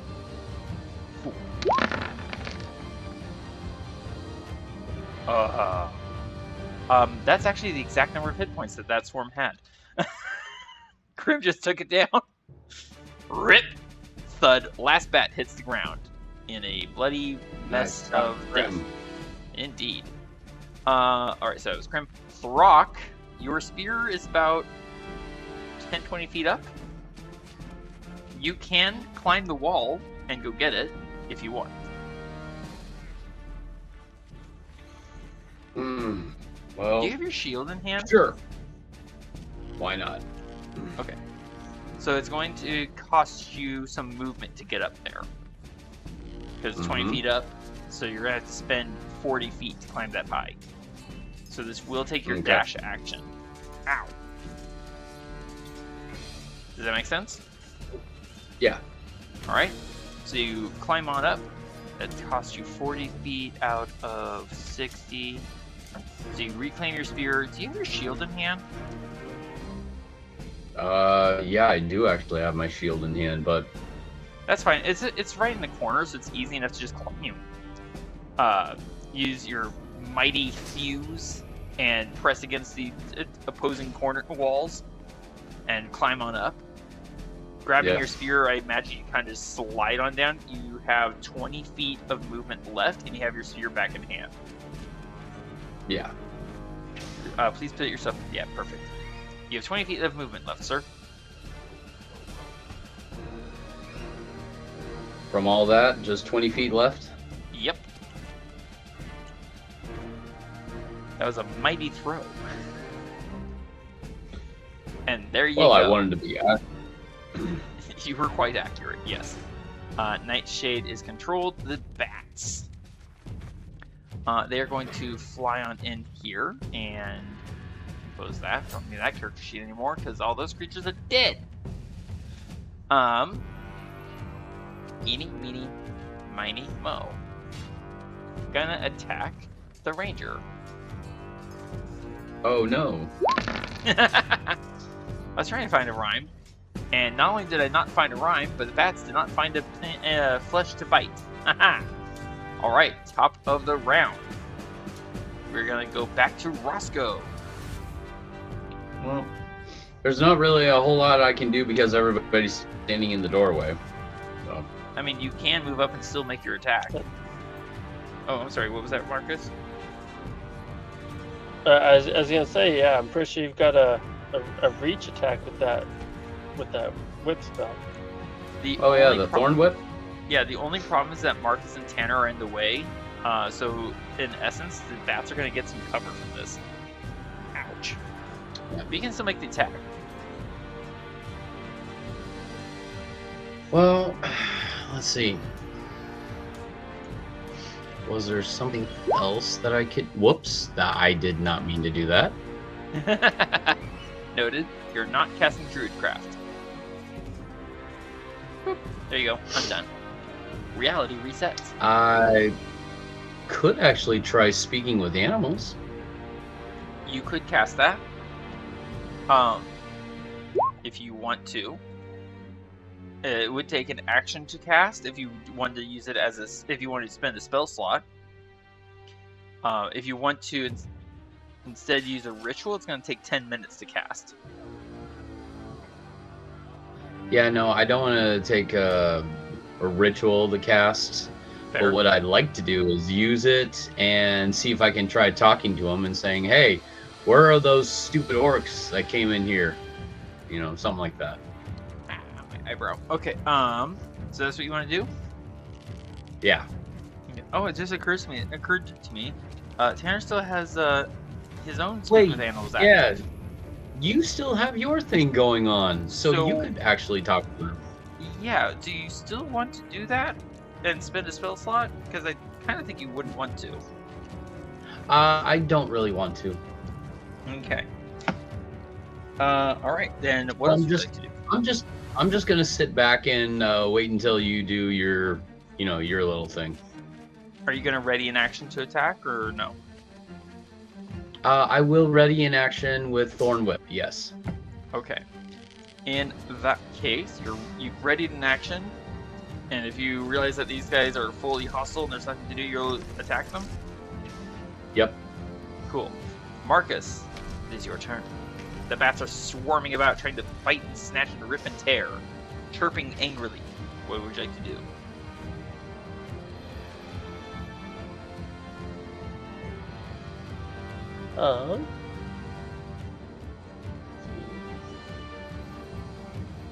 I think I'm going to try to move. You can move underneath Crim. It's okay. Sorry, I'm having a hard time seeing some of these things. Is this one already dead? There is a swarm of dead bats underneath that one. The other swarm moved up and hovered over them. Correct. Okay, so there's an enemy there, yes? I can't tell. So you cannot go into that space. Okay. What I'll do is I'll move here, and here, and here. Kind of working my way around, and then I'll attack. Okay. You gain flanking with Tanner.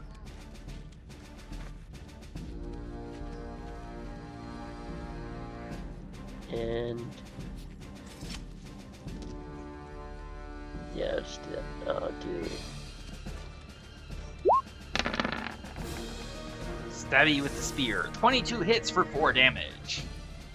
There we go. Swing around and strike again. 19 hits for 4 damage. Dramatic. Anything else for you, Marcus?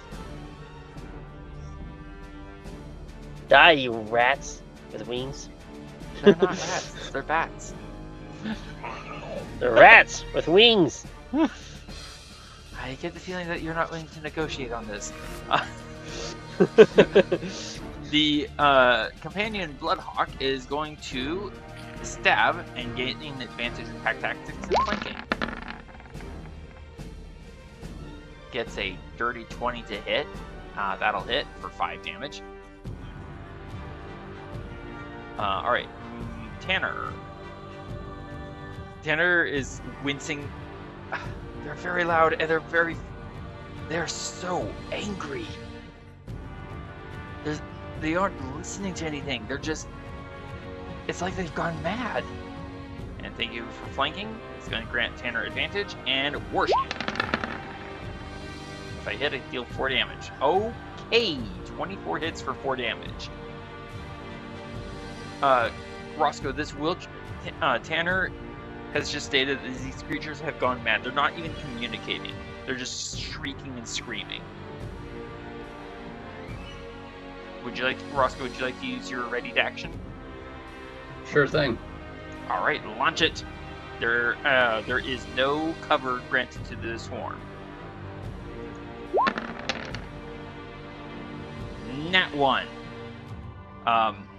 Your whip lashes out and curls around the top rim of Tanner's war shield and slides ineffectively back. Tanner just looks down like, I'm sorry, Roscoe. Did you want to borrow my shield? No, I'm having technical issues. Oh, I see. I'm terribly sorry to get in the way. Krim, take them. And Krim, pack tactics, attack.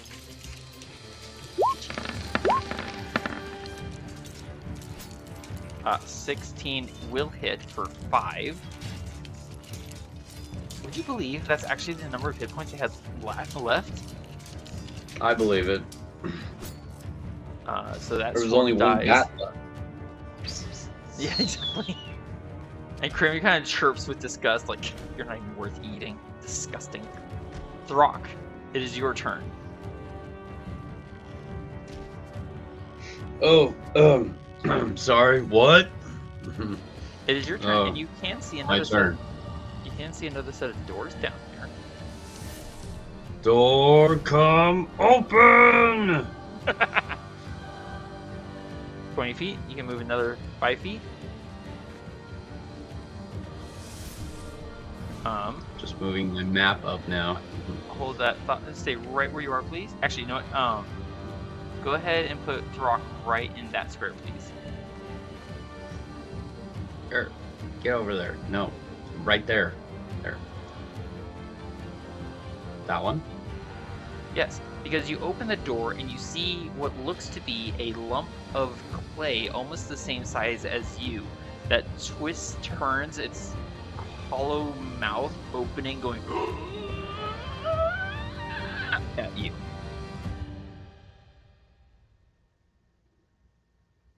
You use your interaction to kick open the door. What would you like to do? I thought the door was already open.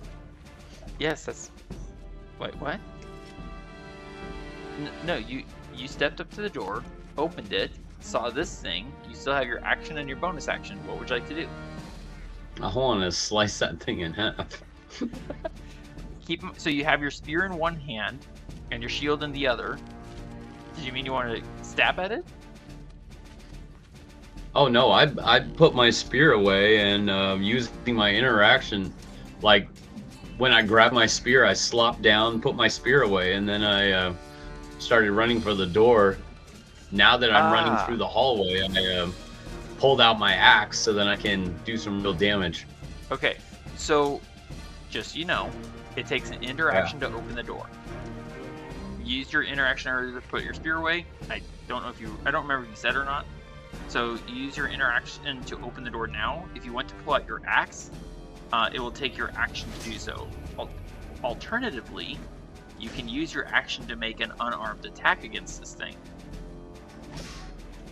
Well, originally when I was over here in this other room, yeah, and I climbed the wall, I grabbed the spear, and then right. As I was moving, I put my interaction, or I used my interaction to store it. Probably didn't get picked up on microphone or something. That's fair. And then on this turn, you move down and you opened the door, which took an interaction. Mm-hmm. Okay. Okay. So you've already used your interaction. If you want your axe, it'll take your action, not your interaction, because you already used it. Alternatively, you can use your action and just punch it. I'll just punch it. Now, other quick question: do you want to use your bonus action to rage first, or no? You know what? Yeah, let's do it. You just see this nightmarish howling, whisper howling mound of clay, and you're like, nah, rage. Okay, Pretty then. much. It is round 3, so rage will end on round 13, unless of course you get knocked Okay. unconscious. So you activate Rage, and you have your action to punch. You are proficient with unarmed strikes. Roll me 1d20 plus your strength mod plus your proficiency bonus. All right. So let's see. Oh, come on. I want to do the advanced dice roller. So you said roll a d20, Mm-hmm. and then plus Plus my your- strength mod. Yep. So that Okay, would strength be mod. plus 3 And 3. and plus And then 2 didn't you? And then what was the other one you said? proficiency bonus. So that's plus 2. So basically Okay. d20 plus 5. So d20 plus 5. There we go. That is a 15 to hit, which, yeah, you plant your fist directly in this thing's mouth. You hit. I'm just double checking one thing real quick. Unarmed strike. Okay, so when you hit with an unarmed strike, unless you're a monk, the damage is 1 plus your strength modifier. So you hit this thing, what's your strength mod? Plus 3, so that's... You deal this thing 4 damage, of which it only takes 2. Oh, except for rage. I forgot rage. So 4 plus 2. Oh, right. Your rage damage is 2. So Plus that 2. so that's 4 plus 2 is 6.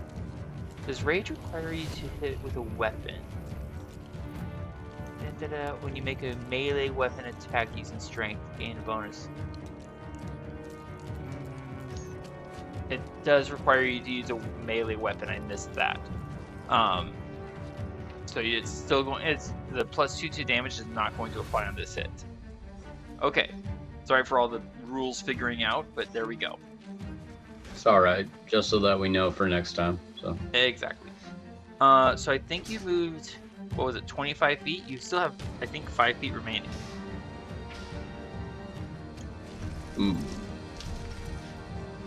There's lots of these clay-like creatures in here.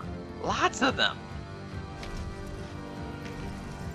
With your dark vision, you're able to see in this otherwise dark room that this clearly held, past tense, food stores and was used for preparing the day's meals. The tables are marked and nicked as though by many knives. Now, however, the room is cold, dark, it smells of old soot. Food is scattered and smeared, mixed with mild wine and water stores across the floor, tables, walls, and ceiling. The food stores are all completely ruined, wasted. From where you stand, you see another set of doors ahead of you, and a set of doors immediately to your left. That was your movement, interaction, bonus action, and action. Nicely done. Nightshade is controlled. Let's see here.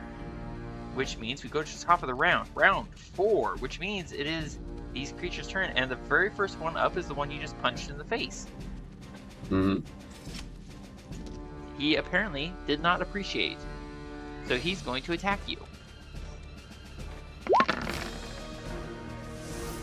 I get an 8. I don't think I hit you. Mm-hmm. You just feel a wet slap on your toe. This thing just slid slime over you.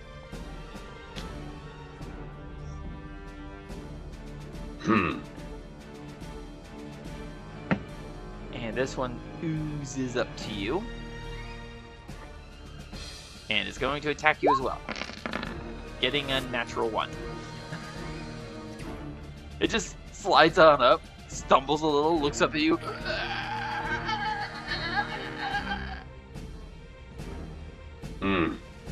Tic tac. I don't even know what that means. And attack. You need that. Oh, gotcha. I get a 7 to hit. If it doesn't hit. I already know. I'm not even going to ask you. Please. 2 here. And then... Roscoe, you hear unearthly screeching and howling from somewhere down the passageway that Throk just went. It is your turn. I think I'll hang back here, guys. Have fun with that. It's what you actually say? Yeah. Awesome. Alright. I don't really want to venture on forth. You guys handle this one. I'll stay back here. Are you actually going to stay back or no? I'm purposefully going to be staying back on this one. Noted. Okay. I was like, Go ahead. Actually, I'm sorry, Marcus. It is the top of our group's turn, so you can issue an order if you see fit. Yeah, I think I was gonna try to I'm trying to think how to do this because I can't really do my actions or anything yet. But basically, I'm gonna try to call I'm gonna call Throk. Step back, Throk. Rally together. And basically, like, kind of pointing out, I'm gonna try to like call everyone close together,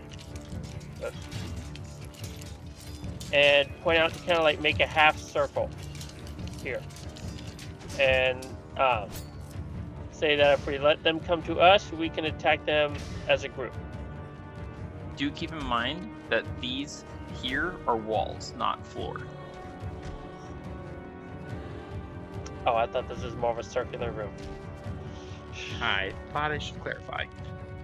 Is that still what It you looked want? like a hallway to me. Is that still what you I want? mean, that does make sense. Sorry, that does make sense in the last room. It just, yeah, with the light structure, I thought it was more of a circular room. Do you still wish to have that be the command? No, because honestly, there's no room to fit. Uh-huh. That's kind of why I thought I should point that out. You have your spear in one hand and lantern in the other. You could step up and open the other door. I think I'll have to wait. Did Roscoe end his turn? Or did Roscoe want to do anything? Oh, I'm sorry. Roscoe. Well, I mean, Marcus, did you want to issue an order or no? The order I was going to issue doesn't make sense anymore because I didn't realize that these were walls. Right. So do you want to order a different issue, or do you want to just let us go helter skelter?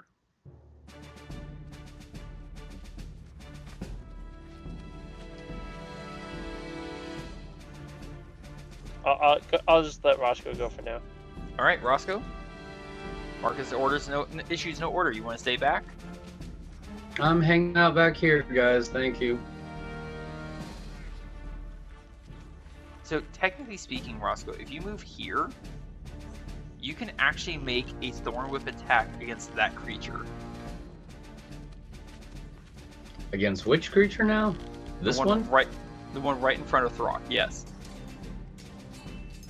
Oh, well. I guess you knocked me into it. There you go. See, look at that. Aren't you glad you took Thorn Whip? What a nice cantrip. That's gonna hit. There you go. And because Throk's in the way, he's going to provide an obstruction, so the creature is not going to get dragged towards you. There's no way it can do so right now. Also, that definitely overcomes any bonus from cover it was going to have. Here's the other fun part. Cantrip. Magic, yes? Yeah. Cool. It takes full 6 damage. Nice. Alright. And I assume that you're now going to stay back where you are. I'm just gonna stay right there. That sounds valid. Marcus, lantern in hand, spear in the other. The thorny vine just went flashing out past you, struck one of these things, slashed its face open neatly, and went back. What would you like to do? I'm going to start my bonus action casting Divine Favor on myself. Okay, you are now concentrating. Don't forget to spend your spell slot. Okay, spell slot. And you now have a D4 to any weapon attack that hits. Melee or ranged. I'm going to step up. I'm going to interaction open this door. Cool.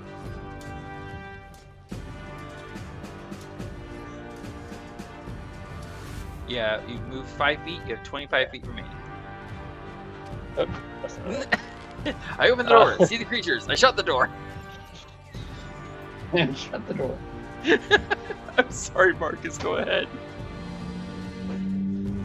I'll move here, and I will attack this thing. What are these? Are these like little like fire spirits, basically? Give me a religion check. And I was give me also trying to figure out, like, just as I see them, I can't quite. Give me a religion check and an attack roll at normal. Guys. All should be at normal. You have no idea what you're facing. They look like I meant just like, what am I clay. seeing? What am I seeing though? Is it some type of like fiery? I just said they look like animated clay semi-creature things. Like you can see an indistinct form of a head and an indistinct form of a torso, but they seem to just protrude grotesque, elongated, mutated orbs of clay instead of arms, and they have no legs. They just kind of ooze and slide everywhere.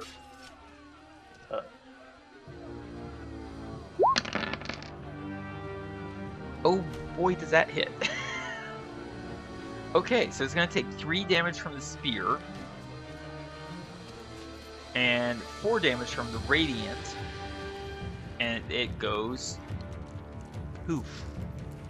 An acrid cloud of sulfuric smoke.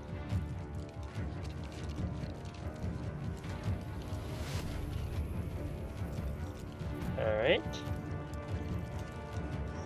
And I will call it group up! Group up! Trying to kind of call Roscoe and Tana to us. You still have your bonus action if you want to use it. I do not, because I cast a spell with it. You are quite correct. I apologize. Ouch. Did you want to move anywhere else, or are you staying right there? I'll wait here for the moment. All right. No, I can't. All right. Actually, I can't. That's a bad idea. I'm sorry. Okay. I'll move.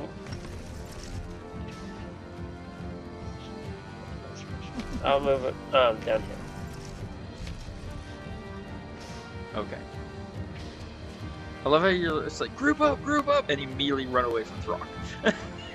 Well, because I realize if I stay there, I'm going to block Tanner. Yeah, I was considering if I should mention that or not. Okay. Out of curiosity, how tall is Marcus? Normal. Okay. Marcus. Normal average person size, like 5 something. You are 5'10". 5'10". It's on your character sheet if you go to your bio page. Yeah, I saw it. Okay. The bird, excuse me, is kind of come flying right on in, right past your head, Throk. And gets pack tactics to attack. Excuse me. Goodness me. That's tactical. Fine, take a point of inspiration. That hits for 4 damage, but because he's not magic, that's only 2. Alright, Tanner.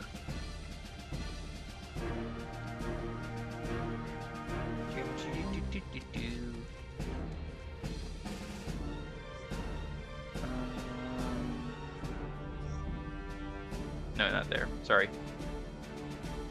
Here. There we go. To here, trying to get into a position where you can give Marcus some help. And Tanner's going to attack that creature. At normal. And... whoa! These things are quite unpleasant to look upon. And swing his war shield. Well, that'll hit for 5 damage. Well, technically it hits for 9, but he only deals 5. Alright. Prim, we need you! Prim comes soaring in with a ear-splitting Cry of Fury and is going to attack the same clayish thing. If I can grab my character sheet, that would be awesome. Pack tactical attack. Wow, that's a tongue twister.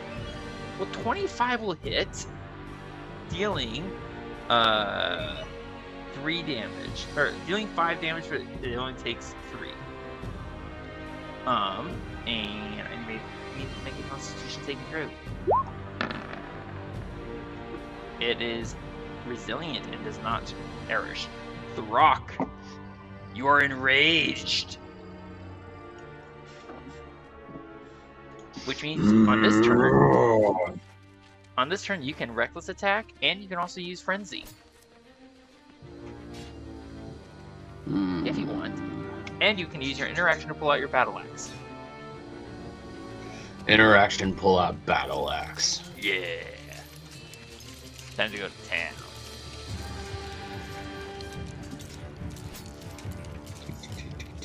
I'm gonna use frenzy, and I'm gonna use it on. Well, let's first have your action. So swing away. You have advantage from flanking. Or reckless, whichever you want to use. Flanking. Nice. Battle axe.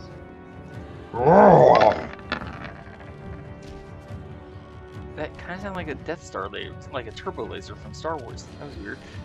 24 is going to hit. The creature had 1 hit point. Boop. Now you can use frenzy, but you're not flanking. And you already used your first attack, so you do not get to use reckless attack on this one. Frenzy, go.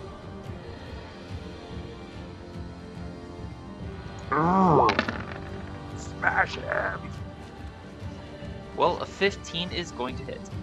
So that's 5 from slashing, 2 from rage, so a total of 7. So I'm going to round that up to 4 damage.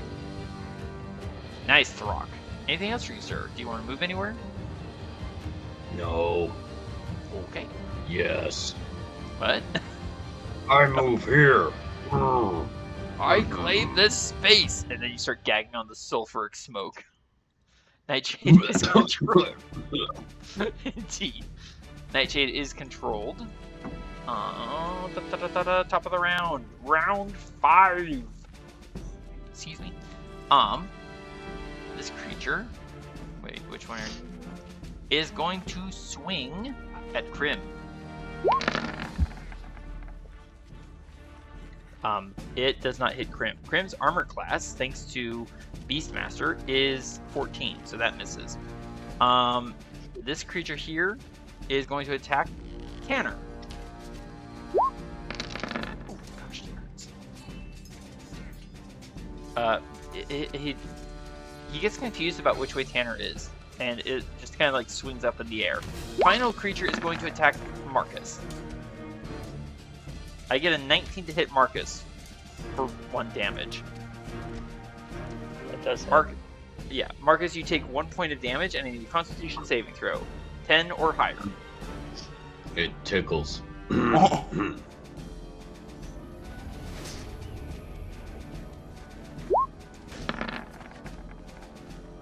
Well, you're fine. That barely hurt.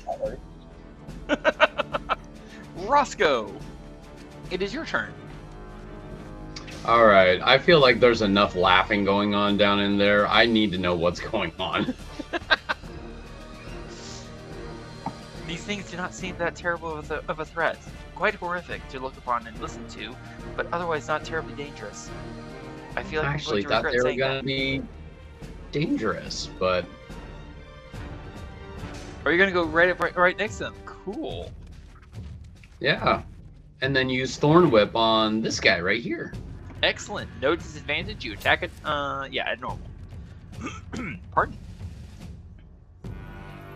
Oh, thank you for bringing the light, Roscoe. I was a little worried with the lantern. And yeah. Well, you whip and you hit the table behind the creature. Hey, I didn't say I was good with this thing. Wait, hold on. Let me check something. Actually, You hit. Huh. 8 hits for 3 Wait, I damage. did? Yeah, Oh, I was looking at the wrong number and I'm like, wait, hold on. Check. Oh, you beat the armor class. You hit. good. Full damage from the magic. Excellent, Roscoe. Anything else for you? Well, it is a little crowded here, but I think I'll just stay right here. You could have Nightshade disengage and move away. It's up to you. Okay, I'll do that. Okay. Disengage, and then whoa, come on over here. Doesn't want to move right now. Please move. Oh, you might be clicking on the door, just so you know. Oops. Oh. All right, Marcus. Now I'm away. Marcus, it is your turn. I'm You're going not- to set down my Go ahead. lamp and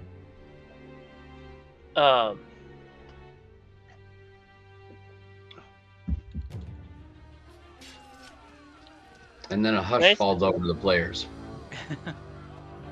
I'm sorry, Okay. what, Marcus? yeah, I'm gonna use my interaction to put down my lamp and take my spear in 2 hands. Okay. And then Hang I'll on move one here. Oh, that's not what I wanted. You know what? I'm just going to do this. I'm going to place a torch, and then I will adjust it, make it make it lamp-like. Sorry, 1 second. 15 for here and 30 for there.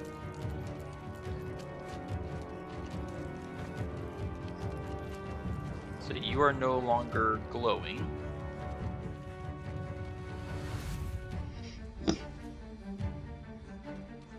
There you go. Well, Alright, I got it, right? Okay, Marcus, you are flanking with Tanner, so you have advantage on the attack.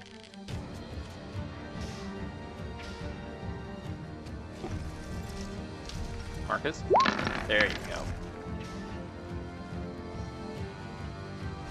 Oh, I should probably look at my character. Obviously, not this one. 24 is going to hit, yes. 9 damage is going to turn into 4 damage. And radiant damage total of 3. So yeah, that hits. Anything else? Yes, okay. Bonus action, of Swing course. around and attack it again. Alright, 10 to hit. Hits for 7. Becomes 4 damage. And Radiant blasts it away from the Radiant. Anything else for you, Marcus? Reposition, provide flanking, what do you want? I will take the risk and I'll move back over here to on top of my lamp. That will trigger an attack of opportunity. There we go. I don't think that hits you. I deflect it with my spear. And our new companion is going to attack with pack tactics this creature right there. So advantage, good, check, and attack. More like, and it hits, dealing 3 damage. Well, dealing 5, but it takes 3. I gotta work with that. That hits. Okay, Tanner. Gaining advantage thanks to flanking with Crim. I'm gonna start smashing that thing with my warship. Ow, that hurts. Smash. Well, technically, I guess it's slash. I'm gonna slash that thing with my warship. I forgot to do it with advantage. 1 more second. There we go. 24 or... Drat, not a crit. 24 hits for 7 damage, of which it only takes... Yeah, right. It only takes 4, and, well, it goes away. That is a disgusting odor. 5, I'm going to move to here. 5, 10, 15. Tanner's going to use an interaction to kick... kick this door open. And have Crim attack that creature.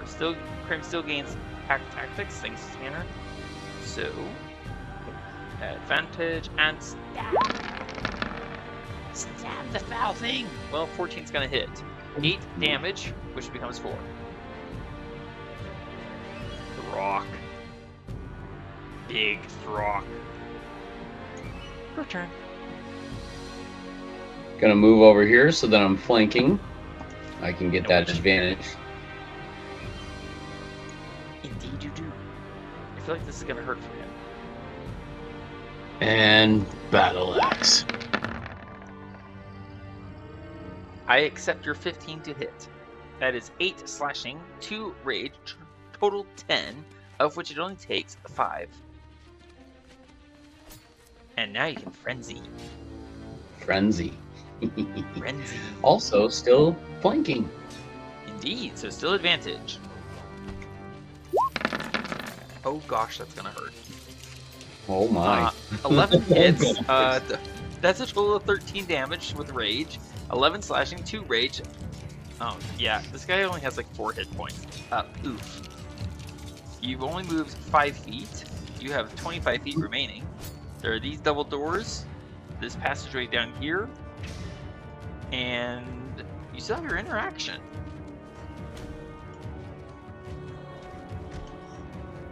Where would you like to go? I'm moving down into the hall. Okay.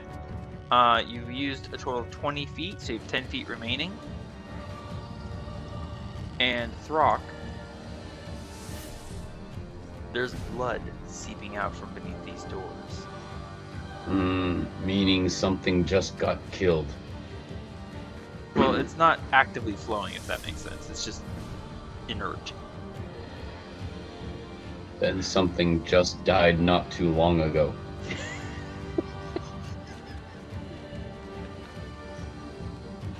Pardon me while I die laughing. You used your action, your bonus action, and your movement.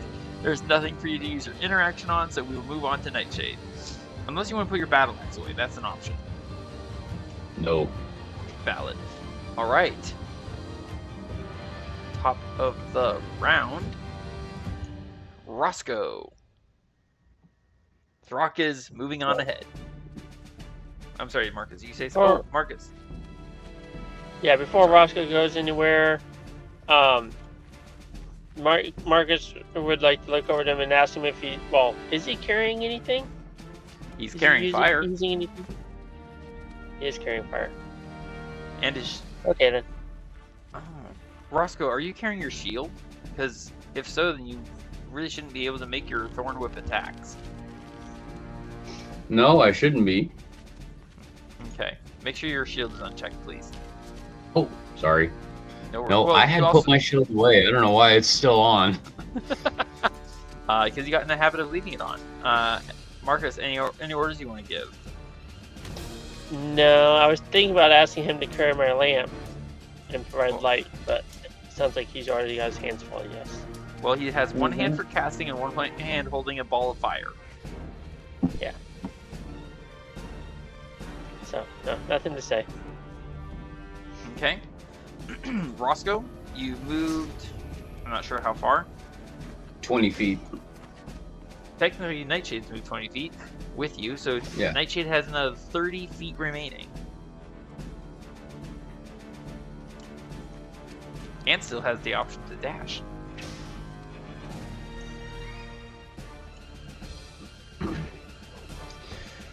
Okay. Whoa. That's not good. Hmm? Oh no, I'm portraying Roscoe and Oh, having I him gotcha. come in and then go, oh, blood. That's not good. I gotcha.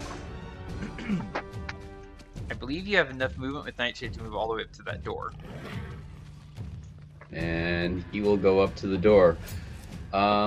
It's not Nightshade's turn, although I would have had him at least like try checking, but what's good?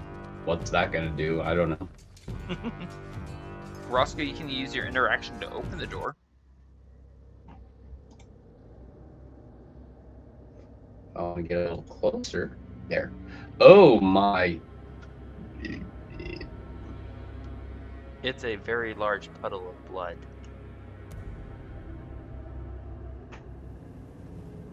You can have Nightshade dash in order to go into the room. I think the light effect turned off on you. I'm not sure. No, you still got bright light on, low light on. Okay.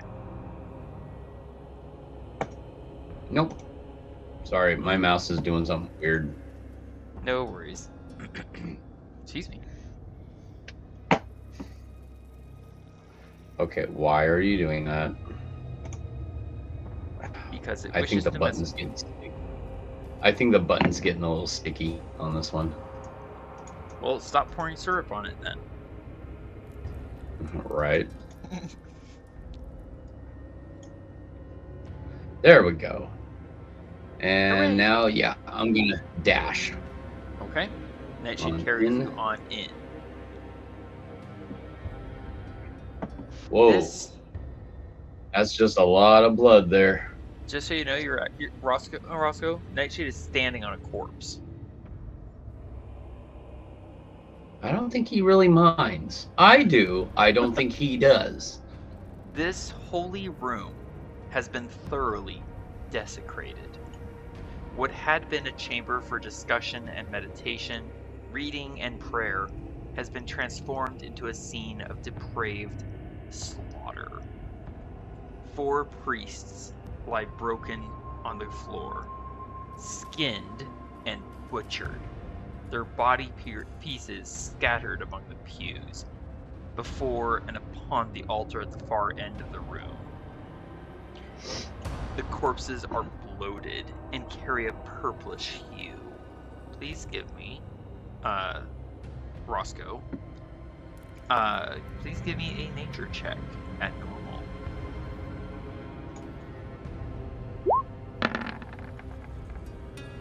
You do not know what you are looking at here, beyond sickness. Yeah. Anything else you want to do with your turn, Roscoe?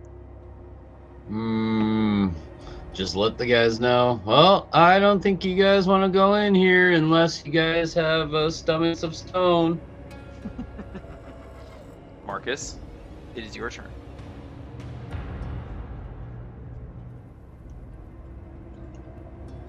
I think I'll interaction open this door and move over a little bit. That goes to another hallway. So I will action pick up my torch. Can I grab that at all? I don't think you can.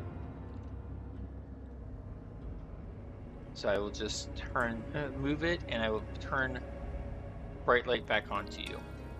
Or brighten the light. Which apparently was still active on you anyways. My bad. Alright, Marcus, so you used your interaction. To pick up your lantern would actually be either an action or an interaction, because you already used your interaction to open the door. Are you sure you want to pick up the lamp? Yeah. Okay, that will take your action to do so. Yeah. Okay. Where do you want to go?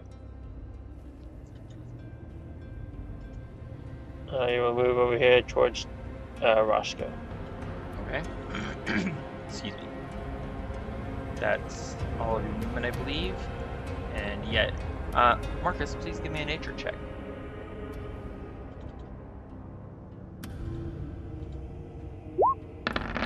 That's not supposed to be an advantage. That's supposed to be a normal. Neither one would succeed anyways. Marcus, did you? That was your action, your interaction. This bird is going to fly on through, winging around you, Marcus, and into here. I think 50 feet is how far it can move. Nope, it can go 60 feet.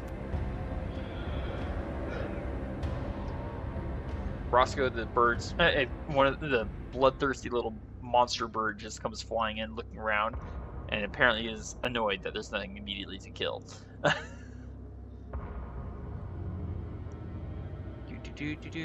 Oh, I got stuck. Hang on. There we go.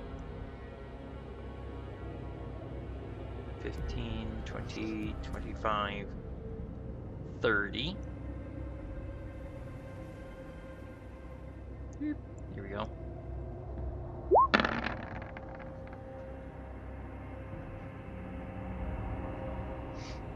Roscoe! Get Nightshade away from that! Tanner blurts out. And Tanner is going to ready an action as he yanks out a dagger to throw. Krim!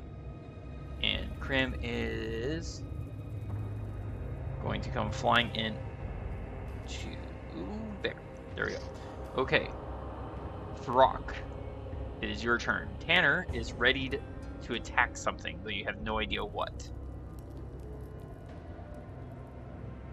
What would you like to do? He hears that and decides to go straight on down, using his interaction to open up the door, and then stand right over there by Roscoe just to protect him, and readies in action for whatever is going to happen. Okay. Your rage ends early if you are knocked unconscious, or if your turn ends and you have not attacked a hostile creature since your last turn, or taken damage since then. You've not taken damage and you've not attacked a creature. I am very sorry to inform you, but your rage is going to end and you're going to take a level of exhaustion.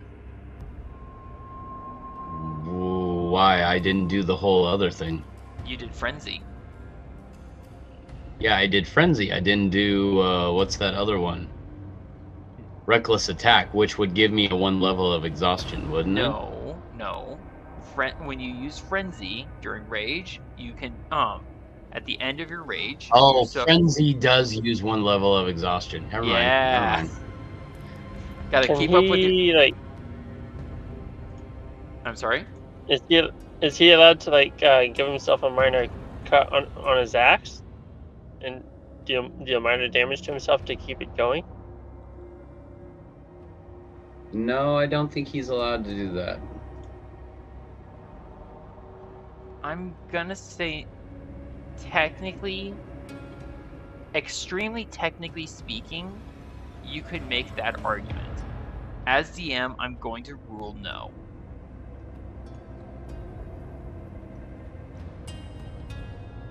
Alright.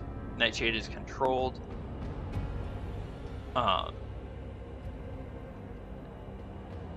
Throk. The body that you're standing right next to shifts.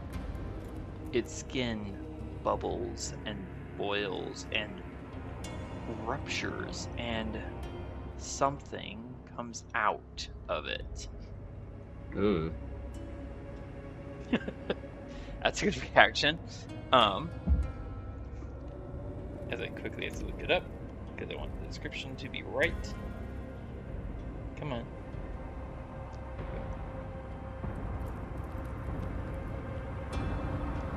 I have to find it.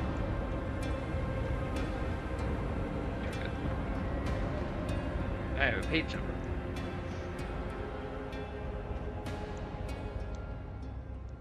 It is a purplish mushroom with root-like tendrils that rise up from its conical, porous head. The 4 stalks leer out of the form of the mushroom, while tiny little root-like tendrils push it up from its base. And, Marcus, would you please roll me 1 Delta 4?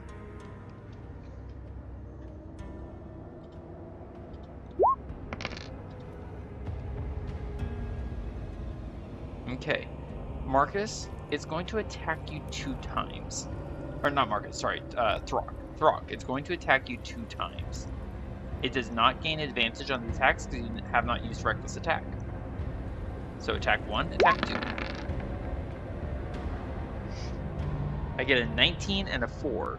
The 19 hits and deals 7 damage. Yeah. 7 necrotic damage. You feel this thing sucking your life out of you.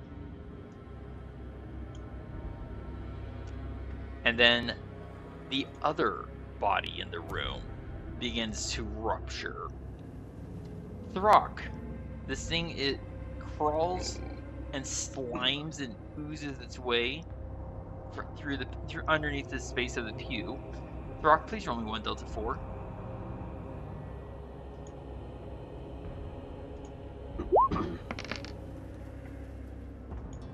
It's going to attack Tanner 4 times.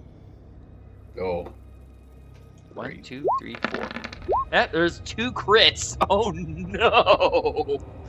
2 crits and a 21 to hit. Okay, so that's 8, 4, and 8. That's a total Sorry, of Tanner. That's a total of 20 damage. Tanner goes from full health. Wrong button. Tanner goes from full health to 5 hit points. No. That hurt. Top of the round, Roscoe. It is your turn. You are based with one of these writhing purplish mushrooms. Would you like to stay there? No, I don't want to. Ow! Tanner cries from the other end of the room. I actually tell Nightshade to disengage. I'm going to retreat.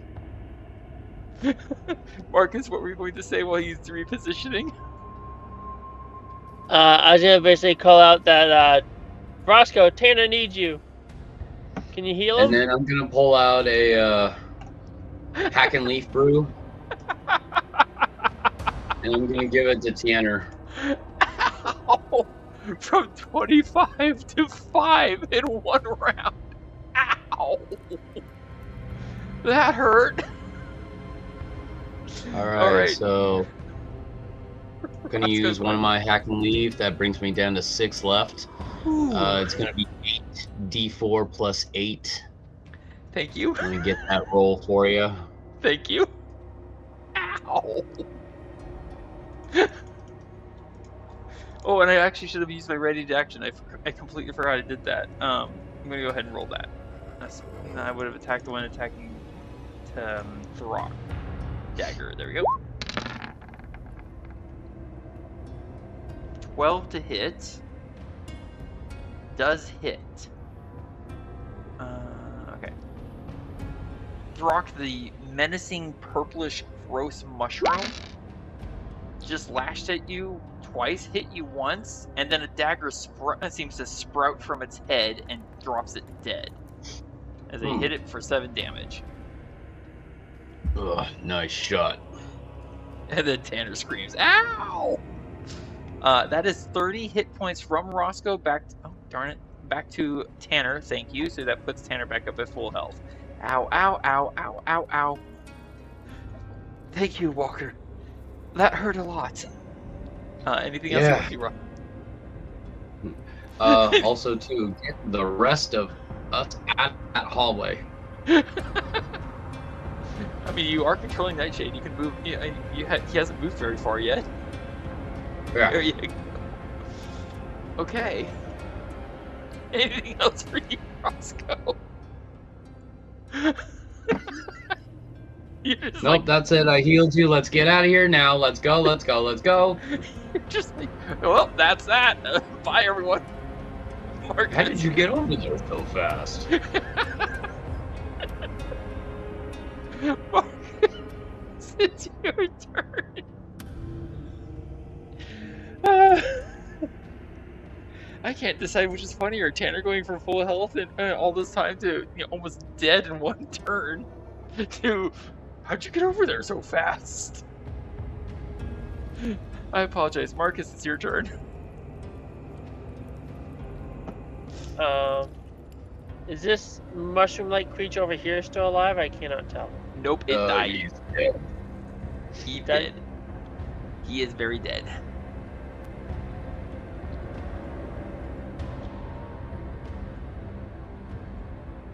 I'm going to come around here, and I'm going to attack this one.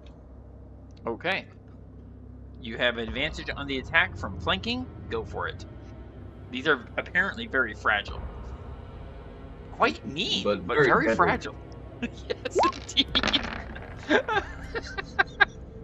That's gonna hit. I'm not even gonna bother adding. Nope. It's just you slice this thing in two, and part of the floor underneath it.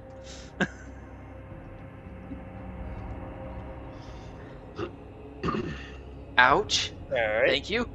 Well, that was disturbing. Tanner just looks down at these purplish oozing welts.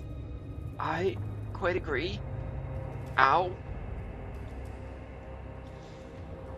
You have one more square of movement if you want to use it, Marcus. I'll just move here for now, I guess. Okay. What evil has happened here? With the light of the lantern, you can see that this body has been arranged, or rather, the pieces of its body have been arranged in grotesque mockery over. Actually, Marcus, what languages do you speak? Checking a second here. Goblin, Halfling, and Orcish. So Okay. you're not fluent in over 6 million forms of communication. Got Throk already has a point of inspiration. This body has been arranged in grotesque mockery over a symbol of drawn in blood, portraying, or rather depicted through various sigils in a language you do not recognize. A final body has been slaughtered, butchered, skinned, and left draped in pieces over the altar so that its blood is pouring down. You don't even need divine sense, you can smell the desecration in the air. Mm-hmm.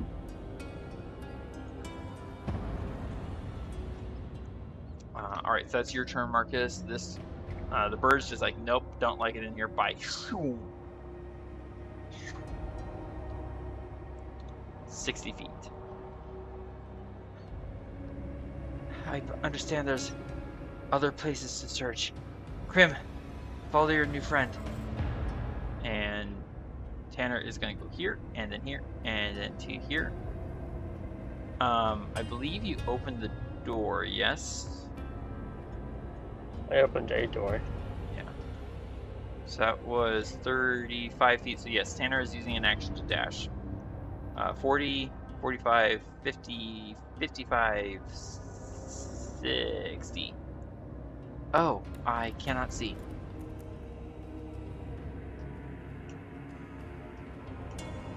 Grim is going to fly here, and we'll actually go after, see, right to there. There we go. Alright. Wait. Yeah, 60. Okay, he did not dash because he cannot dash. He's set to attack. Throk, it is your turn. I use my interaction to pull out Tanner's dagger that he left behind and then continue on foot. Alright. Until you put the dagger away somewhere or return it, I'm not going to let you attack easily with your axe. Make sense? Yes. Okay. Because you're basically holding dagger and axe in one hand. Okay.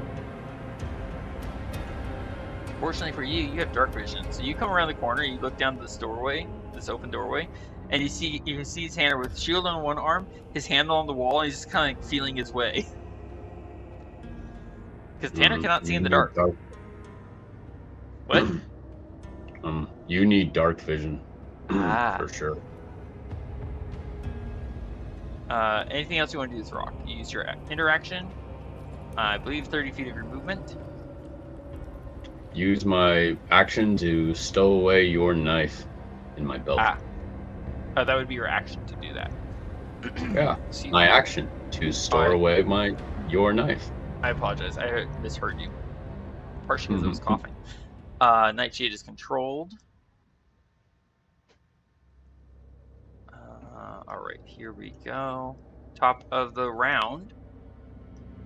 Roscoe, you are controlling Nightshade and still holding your little flame. What would you like to do? 30. Actually, I moved too far for Throk. Did you? He should have actually been right there. Oh, okay. Thank you. So, let's see. Roscoe and Nightshade are just gonna move up with that flame. That's 15 feet. And move in there. That's 30.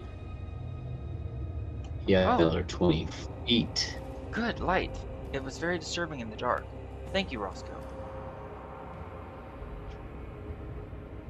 That's 60. Don't want to go there. No. I have got 20 feet left. My bad. 5, 10, 15, 20. Yeah, that's it. Right there. That is much better. Thank you, Walker. Anything else for you, Roscoe?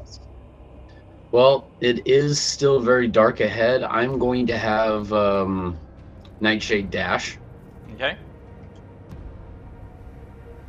5, 10, 15, 20, 25, 30. And I think I'm going to have him stop right there. Okay. Are you going to ready an action to attack if you see anything hostile? Sure. I'll do that with my Thorn Whip. Excellent. Oh, All what right. round are we on? Are we on round 7? I will check. We are in round 8, actually. Okay, gotta remember 13 is when my Produce Flame ends. No, that was for Rage. Produce Flame lasts for 10 minutes, I believe. Ah. So by round 10 then. No, 10 minutes, not rounds. Remember, one minute is... 1 minute is like 10 rounds. 1 I'm minute so is 10 sorry. rounds, so 10 minutes is 100 rounds. Do the math. Yeah, right. Yep, duration 10 minutes.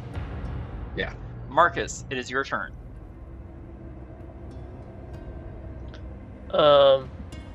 Still carrying the lamp. Yeah, I would like to see.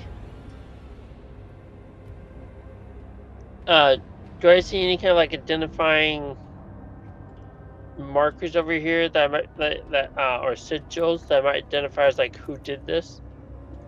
You don't recognize the sigils. They don't make any sense to you.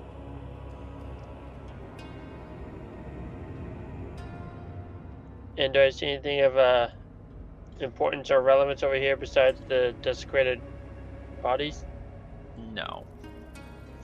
It is a plain, simple stone altar. Okay, then I will move. You catch up. can gather from this that the priests who were living here lived very austere lives, doing their work, but excuse me. Apparently, they were depending on their secrecy and their quietude to protect them. That seems to not have succeeded. Coincidentally, you would also realize, Marcus, we have not yet found the orcs. Yes. And I will action dash. Okay.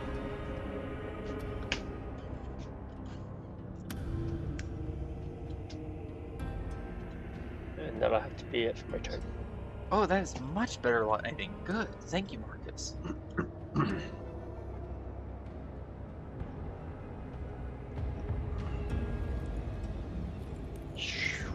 And with a quiet winged flight, the companion Bloodhawk is going to soar along right to there. And going to Tanner. Oh, Roscoe, do you know if Throk picked up my dagger? I seem to be missing it. If he's as smart as he claims to be, he probably has it. Tanner is going to use an action to pull interaction, pull out a torch, interaction, light it. which I will get to in 1 second.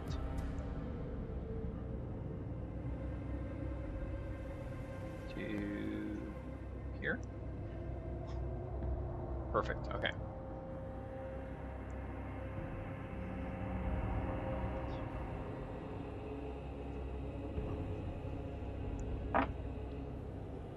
Which I believe torches are 20 feet bright, 20 feet dim. Might help if I looked at the right book.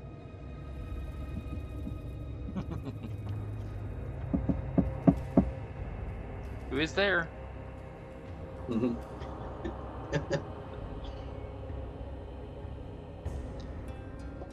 20 feet bright and 20 feet dim. Yes, wow, I'm good. And this is an ordinary torch, so I'm going to set it to this color. Save.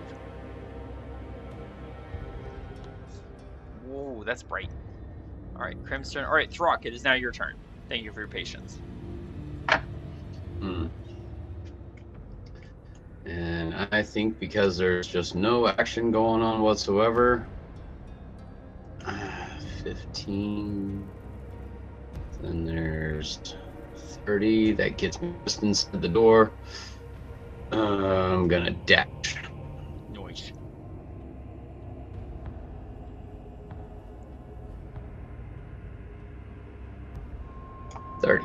That gets me over there. Excellent. Hey Tanner, you forgot something.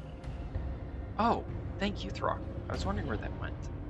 I was slightly distracted by almost dying.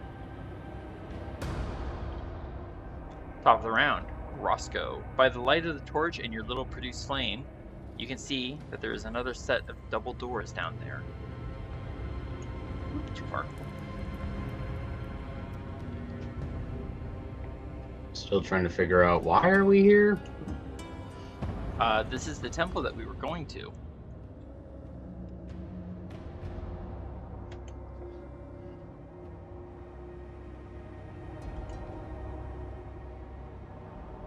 Because we were going to ask the priests to pray to Malachim for us.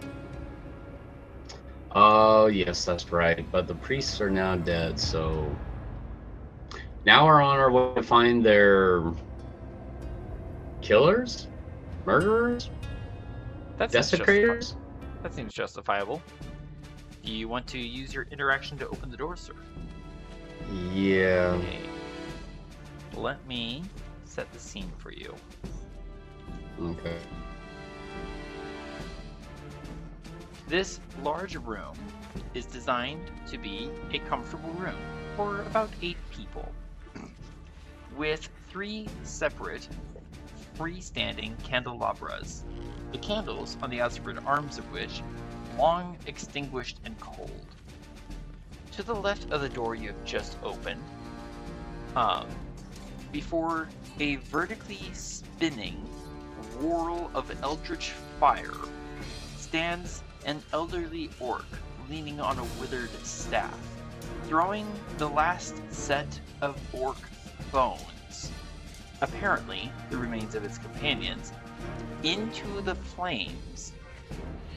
The orc's eyes are manic, its fangs and tusks glistening with eager saliva.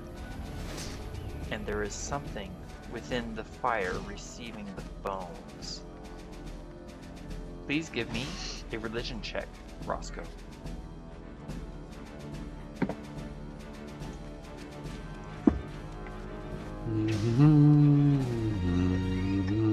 Here we go.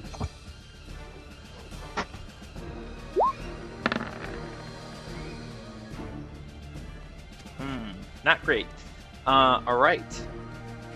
Roscoe, you have moved, I believe, a grand total of 30 feet on Nightshade. What would you like to do?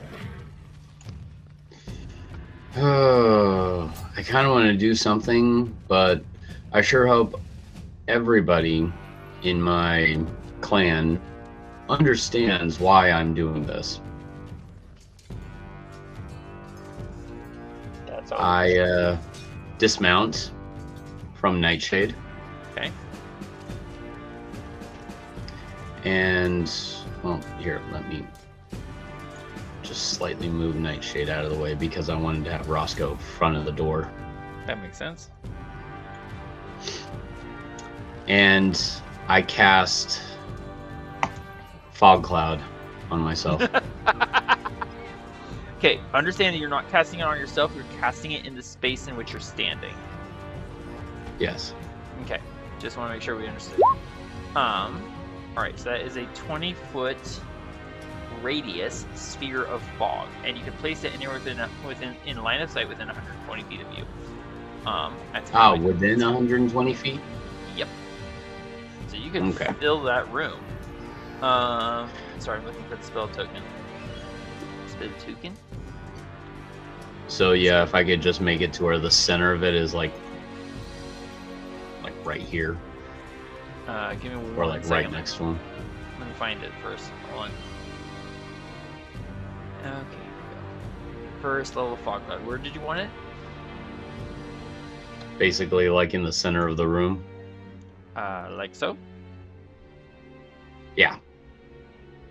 Nice. Okay.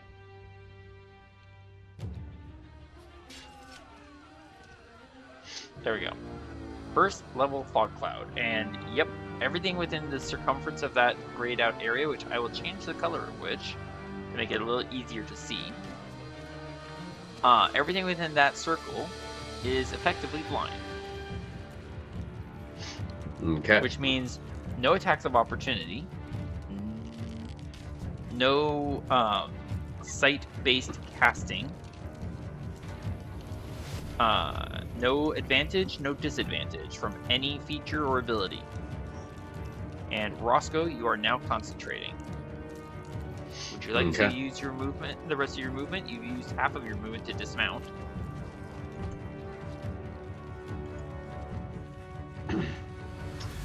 So I'm basically putting myself right in here, just inside from the door. Okay, you are standing on the wall. Oh. Well. I know you're blind, but that does not allow you to ignore certain physics. There you go. Okay. And because basically my next turn, I want to do something specific, but I had to be able to throw Fog Cloud in order for this to all work the way I wanted it to. Makes sense. And Nightshade is no longer controlled. Marcus, you can hear fire crackling, an orcish voice chanting in a rhythmic pattern, and you just heard Roscoe mutter something about fog and cast a spell. What would you like to do? Also, what round did you cast? What round did you cast Divine Favor in? Is it round 4 I or believe 5? it was round 6. 6? Yeah. Okay. So it ends round 16. Go ahead.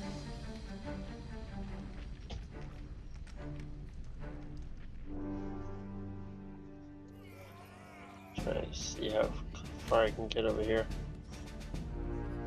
I think I'll basically dash down here. Okay. You are confronted by a swirl of fog and you can see nothing. Would you like to use your interaction to kick open the door, put down the lantern? What do you want?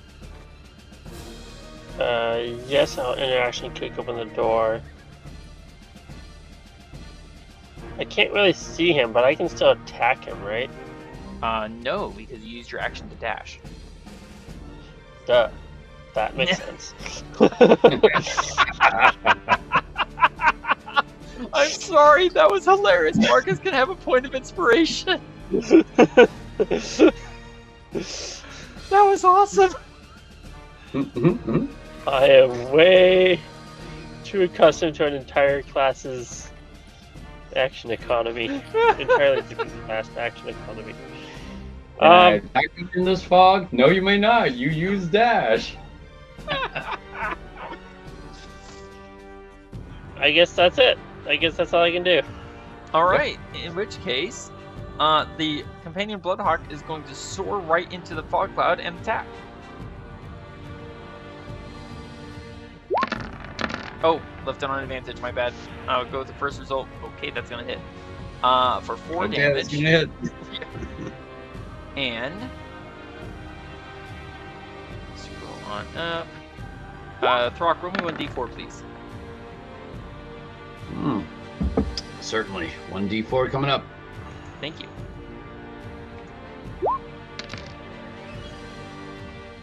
Okay, thank you very much. Tanner's turn. Tanner has his torch in one hand, shield in the other. 10 feet. Alright, so I'm going to jump over Nightshade, which I think will enable me to at least go 10 feet. I'll double check. Where's my... There it is. Strength 16 and 3. Yep, here we go. I'm going the wrong way. I'm smart. Almost. Not quite. And almost. Here we go. Jumping. Long jump. You make a long jump. Covered number of feet up to your strength score. So yes, I will rule that as rounding it up to 20. So yes. Basically, Tanner comes around the corner, sees Nightshade and a giant fog, and leaps right past you, Marcus, and over Nightshade into the fog. 20 feet. I have 10 feet remaining.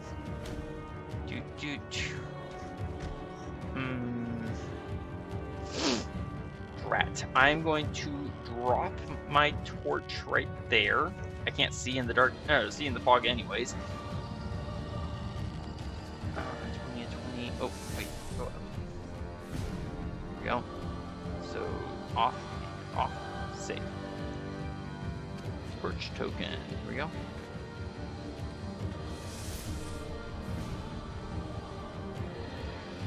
Alright, Tanner drops that. I have no idea what's in this room. I can't see whatever it is.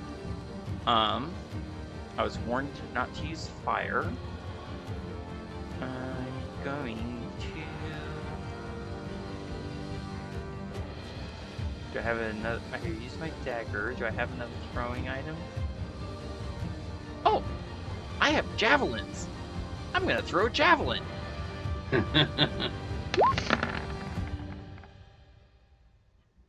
24 is gonna hit for 6 damage. Nice. And... Marcus, roll me a d4, please.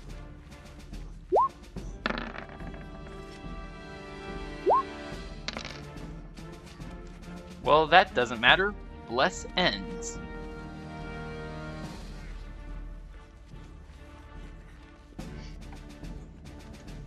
That should maybe be a little bit of concern. What? Bless ends.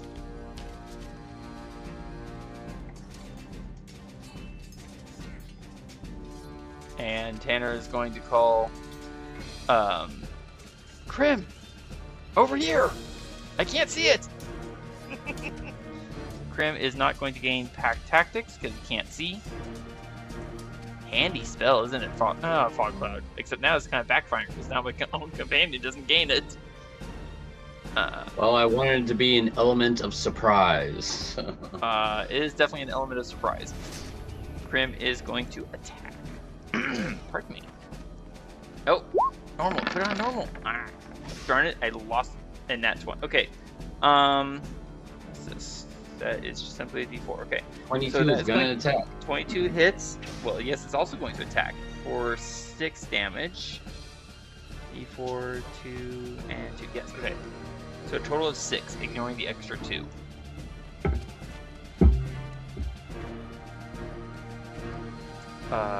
Alright, Throk, it is your turn. I'm always last to get everything done around here.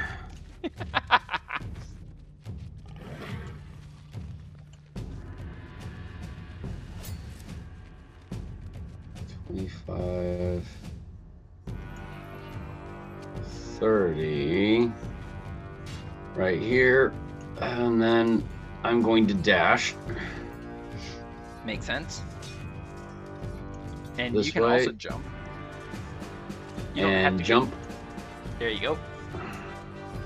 Over. Jumping right over Nightshade into the fog. And boom, I'm right here. That's Aw, 30. You didn't step on the torch. No, I went around it. Brat. Okay, that was your action. Did you want to use your bonus action? You can rage. You do have one more rage left. Nah, Okay. I'll save it for when there's a crowd.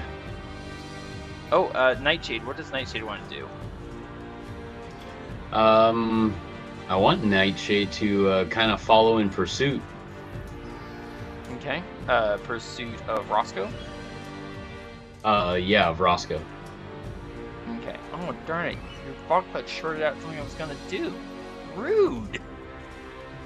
What? Nothing. Nothing at all. Don't worry about it.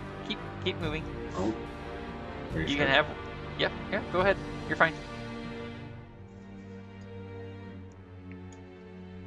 What? You closed the door by accident.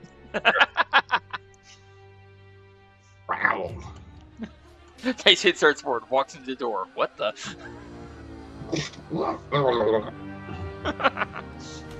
All right. Yeah. Okay. You didn't hide earlier when you cast Fog Cloud. And thanks to Fog Cloud, there's no such thing as attack of opportunity. Little caster! Snarls the orc in the goblin tongue as he picks up what you thought was a staff and is not a staff. It is in fact a spear. I get 17 versus Roscoe. Oh, crummy. That's going Yeah, to he's hit. at an armor class 14. Okay, that's going to hit for 15 damage. I need a Constitution saving throw, 10 or higher, and I believe you have a point of inspiration.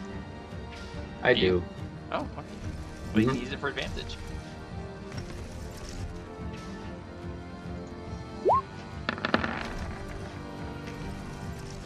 Good call. You don't lose Fog Cloud. Nice. You do still take the 15 points of damage. Oh, of course. Yeah. I need to find it. Oh, I will do this button. Scroll way up. 9. Ugh. Come on. Let's go. This will do. Ouch. Ow, ow, ow, ow. And then he is bonus action going to conjure something.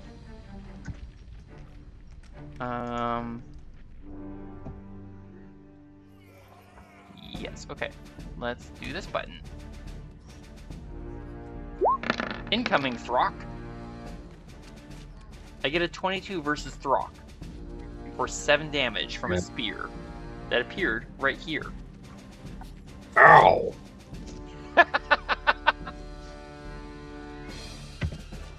Rude. 15 feet to get there, okay.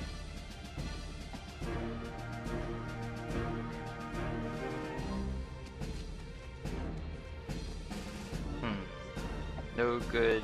Wow, you placed that fog cloud so well. Good job. Okay. Yeah, you're really kind of cutting short on my options here. There is a heavy thud of a step. Another heavy thud. The sound of fire being parted like curtains. And something wicked this way enters.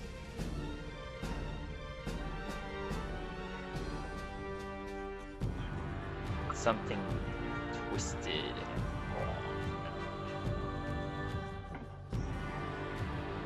wrong. Let's have, yeah. And then, oh darn it, Oh, you were in something else I was gonna have something to do. Darn it! Fog cloud countering my plans. Rude. All right. Nice. Well, it's not gonna get advantage from this, but it's going to try and bite Tanner anyways, or claw Tanner anyways. That misses. Thank goodness. And this thing is no longer invisible. It is, however, going to run. It's like, it runs. There's a quick pitter-patter of tiny little feet. Going this way.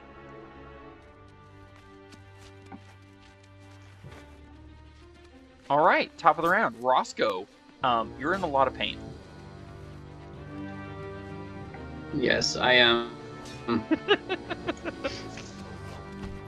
What would you like to But I also too want to kind of even the playing field.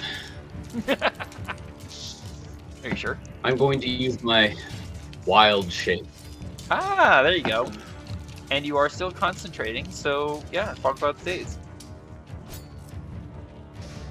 Yep. So there's the explanation for that. So I am not scrolling up.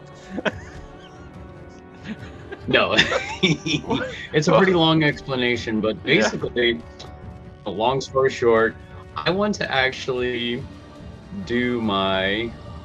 Oh gosh, how do I say this now? It is Roscoe giant wolf spider form. Oh dear. So that is the giant wolf spider. So here we go. Add. There we go. You're concentrating on the spell and 15.20. And now That was your action.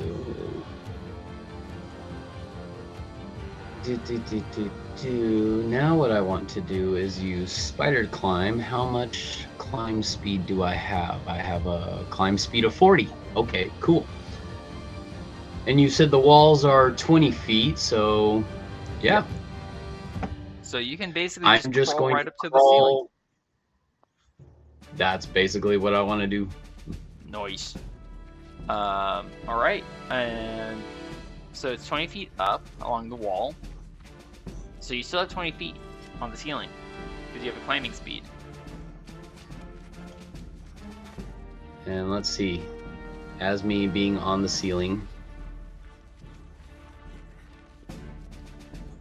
I'm right here. Nice.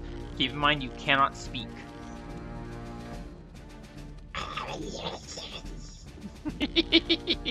Marcus, it is your turn. You hear a caster somewhere in this room. You also hear you also sense something very, very wrong. What would you like to do, Marcus? I'm going to. What are these, by the way? Do we have it like Those individual? are Those are candelabras. I did describe them. There are candles on them, but they are unlit. Okay. I think I'm going to drop my spear and my Lantern. my lamp. Thank Lamp. you. And take out my glaive. Okay.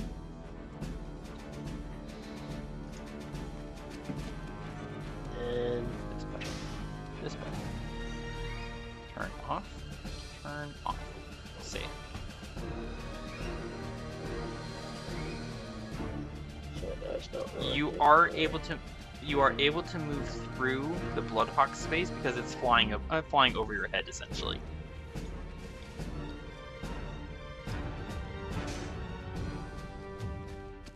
Make sense? Yes, I'm just debating. I guess I'll go here. Okay. And I'll attack. Okay, swing. Excuse me. Yeah, I guess no advantage from the flanking. Correct. Because fog cloud.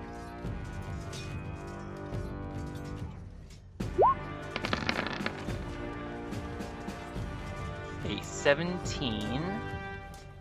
It might help if I look at the right number. There we go. Yes, a 17 is going to hit. 4 slashing damage. Is gonna hit. This button. There we go. And 1 radiant.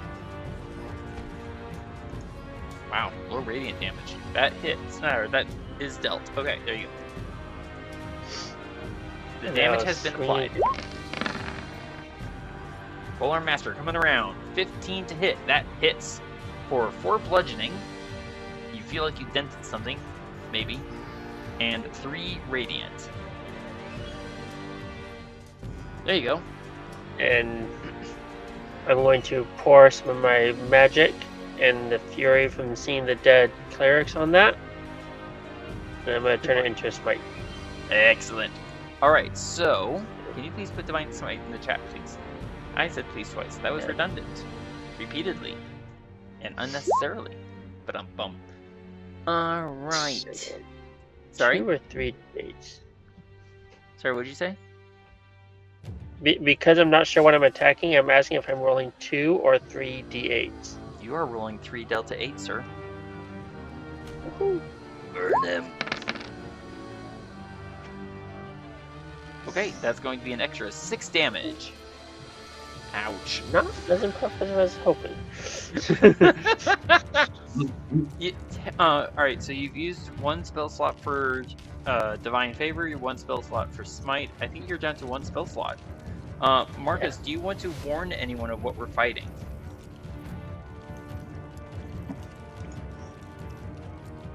I'm not sure what to warn them of, other than it's already bad. But, Valid. Alright. Anything else for you, Marcus?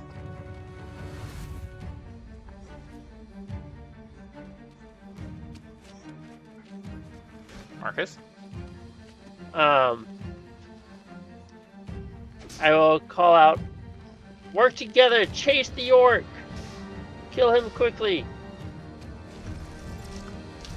Alright. I'll call it good at that. Sorry? I'll call it good at that. Okay. This bird is not under our command. It's just kind of helping out. It's going to do what it wants to do. So that means it's going to attack. Stabby stab. At normal. I remembered. Well, a 17 is going to hit, but only deal 2 damage. Tanner is going to cry to Krim. How do I give directions to a bird in fog cloud where no one can see? Tanner is going to kick a pebble so that it bounces down the floor in this direction. Krim, follow that sound and attack! Haha, I got it. Tanner's going to move up to here and throw. Oops, excuse me. 1d20 plus strength and proficiency.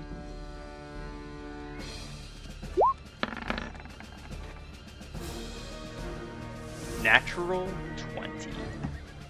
Critical hit. I throw a vial of acid, which is going to shatter on my target. And might help if I went the right direction. Hehe. Brilliant.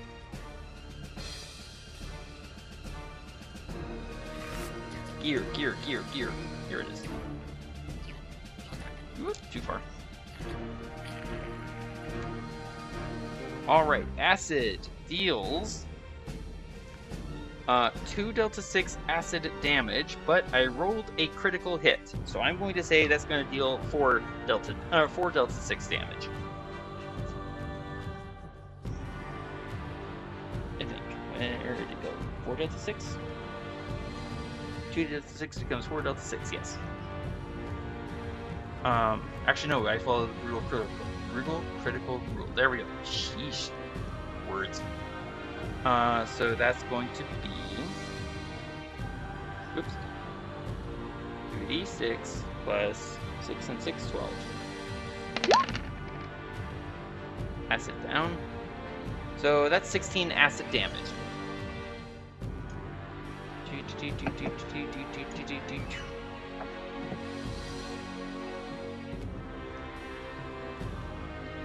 That's a pretty big hit. That's a really good hit. I moved 5 feet. Actually, you know what? You did give an order. So I'm gonna go now here, 15 feet, 20, 25, 30. Gotta get around everyone. Krim, following orders, goes chasing after the bouncing pebble, finds a target, and is going to attack. Get him, Krim. Oh, an 8. That does not hit. Sad days. That's the first attack Krim's missed.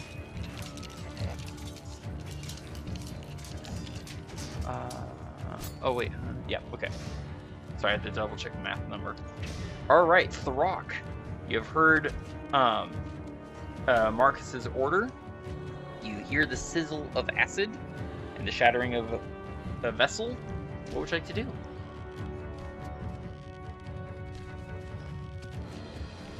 Throk, you're muted. Throk? Marcus, can you hear me? Yes. Okay, phew. That had me worried. No, I had to go take care of something. So. Noted. It is your turn, Throk. Yes. So let's see. Move this out of the way so I can see a little better. And I was going to... Where was I going to go? I was going to come down here. Just because I'm going to go straight for the sword. Use my bonus action to go in rage. Nice. That's your last rage. Burn off my last rage. And click on that button for attack. And nobody's flanking me, so... Or I'm not flanking anybody, so... And you're in Fog Cloud. And I'm in Fog Cloud, so I gotta be fighting it normal anyway. Uh-huh. And it's fun how here Fog we Cloud are. neutralizes so many things. Yeah. But I'm just gonna try attacking this thing to the best of my ability. Oh, that'll hit. Ow, that hurts. 8 slashing and 2 rage for a total 10. Ow, ow, ow. Alright, and you use your bonus action to rage, so you cannot use rage to frenzy. Cannot use frenzy, so yeah. Anything else for you, Throk? Well, let's see. I am actually going to take a step back. Okay. And that does not provoke an attack of opportunity because she's in Fog Cloud. So. Well, he's in Fog Cloud. Nightshade. Nightshade. Let's see. Where's his... There we go. Pouncing. I wanted to try at least do one of these pouncing things. Panther needs at least 20 feet straight toward creature. So it can't be at an angle. Oh, that's... Alright, well, let's see. I'm going to put you away because of that. So I'm going to have him go here. I believe you can move at an angle, you just can't be like turning, right? That's how I would do it. By the way, do you see my green line? Yeah. That would be a 20-foot straight line right at the target. Oh. Okay. Let me do that then. You're welcome. Thank you.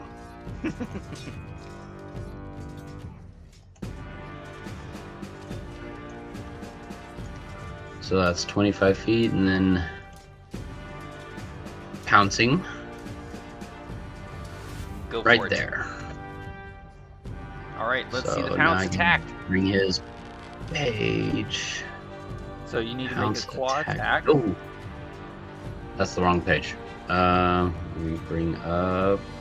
There we go. That's the one that I need. So you need to make a claw Pounce attack. attack. It's gonna be a claw attack. Mm-hmm. Okay. And if you knock the target prone, that's when you get the bonus action bite. Ah, okay. Here we go for the claw attack. 22 will hit for 3 slashing damage. There we go. And now, strength saving throw, I think is what it said. Yes. Needs to beat a 12. 12 or 13? Doesn't matter. He is knocked prone. And now I can bite. So bite him. And you, I was gonna say you have advantage, but you don't because he's prone in fog cloud. Yeah, that'll hit for 5 piercing damage. And he is currently prone. Let's do snail. There it is. That is All right. awesome. Awesome. Nice. I've always wanted to do that. And you did it. Anything else for you, Nightshade? I think that's it for Nightshade. All right.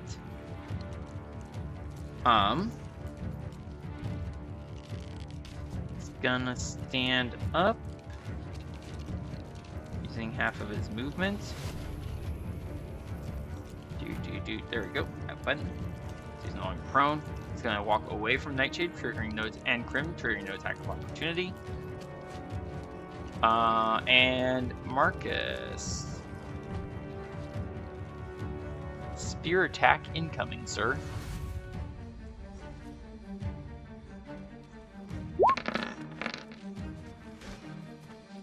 I get a 15 versus you, Marcus. That misses. Boo.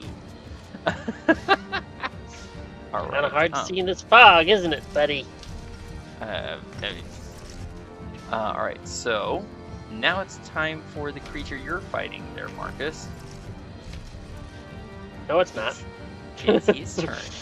It's his turn. Wait, where? Darn it. There's an ability missing from his character sheet. Rude. Well, that's okay. I can look it up. Aren't you so glad?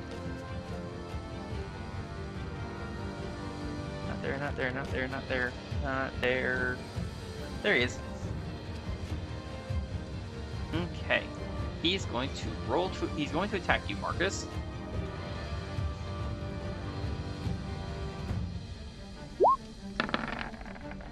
Wait, what's behind you? That actually misses. worked. And then he's going to attack you again with his glaive.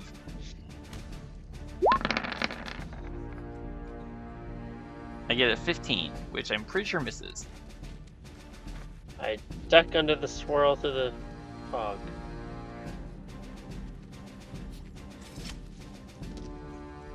And then he walks away from you.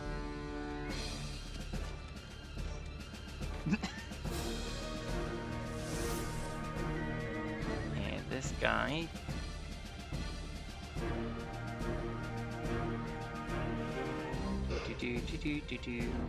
What was I gonna do now? Okay. Yeah, okay. Top of the round. Roscoe. You are on the ceiling and upside down and in fog. What would you like to do? Roscoe, Well- we need light. Wait, Don't need light, Not you gonna need work. vision.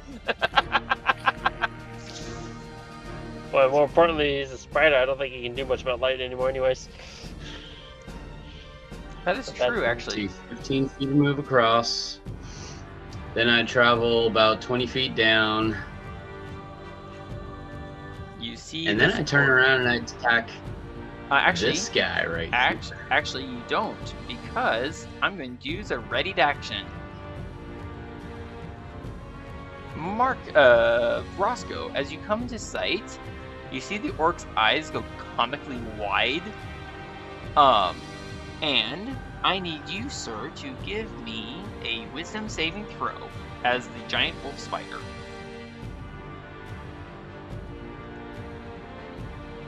Sucks. Don't worry, you're You using know your. this.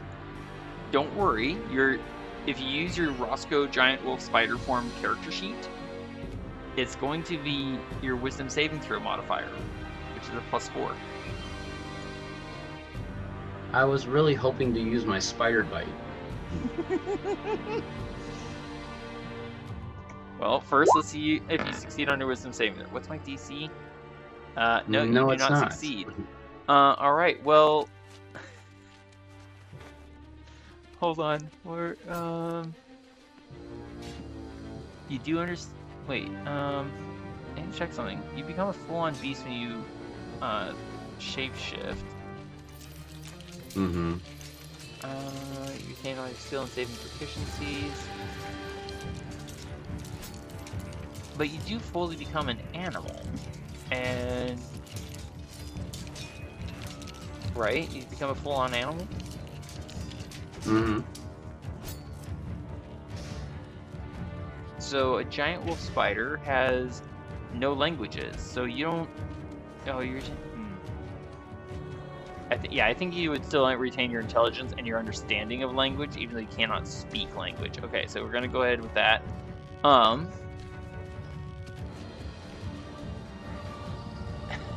Awkward.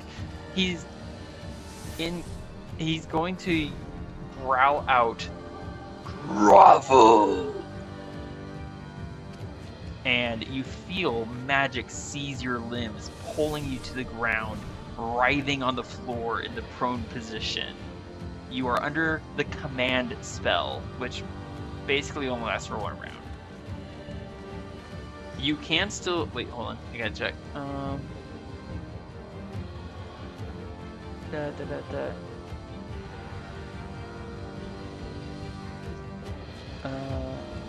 You are prone.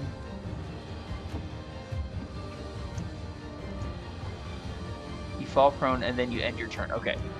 Sorry, I had to read the rules for that one. Honestly, I didn't really expect you to do that. Alright, so you are currently prone and groveling on the floor as a giant wolf spider, sir. Fun. And he just stares at you. He's like, I used my spell slot for a spider? Kind of reaction. Marcus, it is your turn. There we go.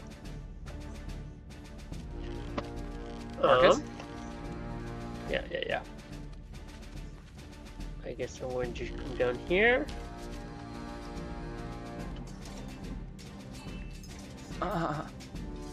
Not concentrating.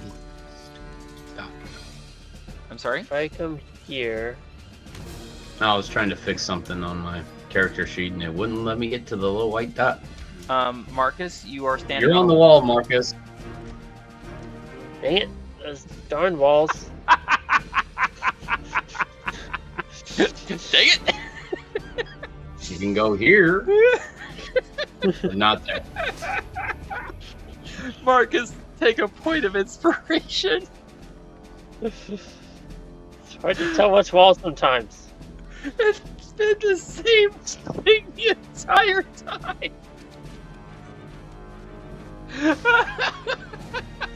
Well, I mean, more because like sometimes the walls like the black's the wall, and sometimes you put tiles as the wall. And I was trying to do this because I thought it would be easier for you. Yeah. Whew. I can't really see where the orc is, can I? Nope, you can't see anything. Well, nickadoodles. Not working. I'll run down here and I will attack what I can at least find. Excellent. Go for the attack at normal. Excuse me.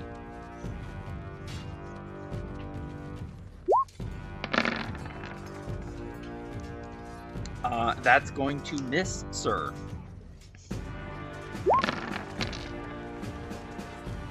that'll hit. Would you like the Divine Smite? Oh, I forgot about Divine Smite. 3 delta 8. So that's 6 bludgeoning, so that's going to come down to 3. Plus 4 radiant. And then Divine Smite for another 9. It yet lives. It yet lives. Anything else for you, Marcus?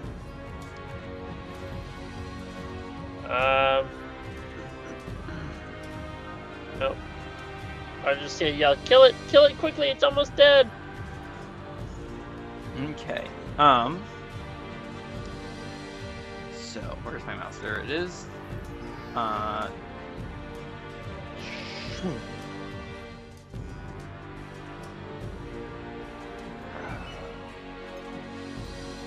right. I totally forgot about that. I had a ready to action that I forgot about.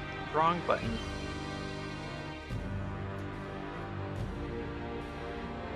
I gotta zoom in. Yes, there it is. Did I grab it?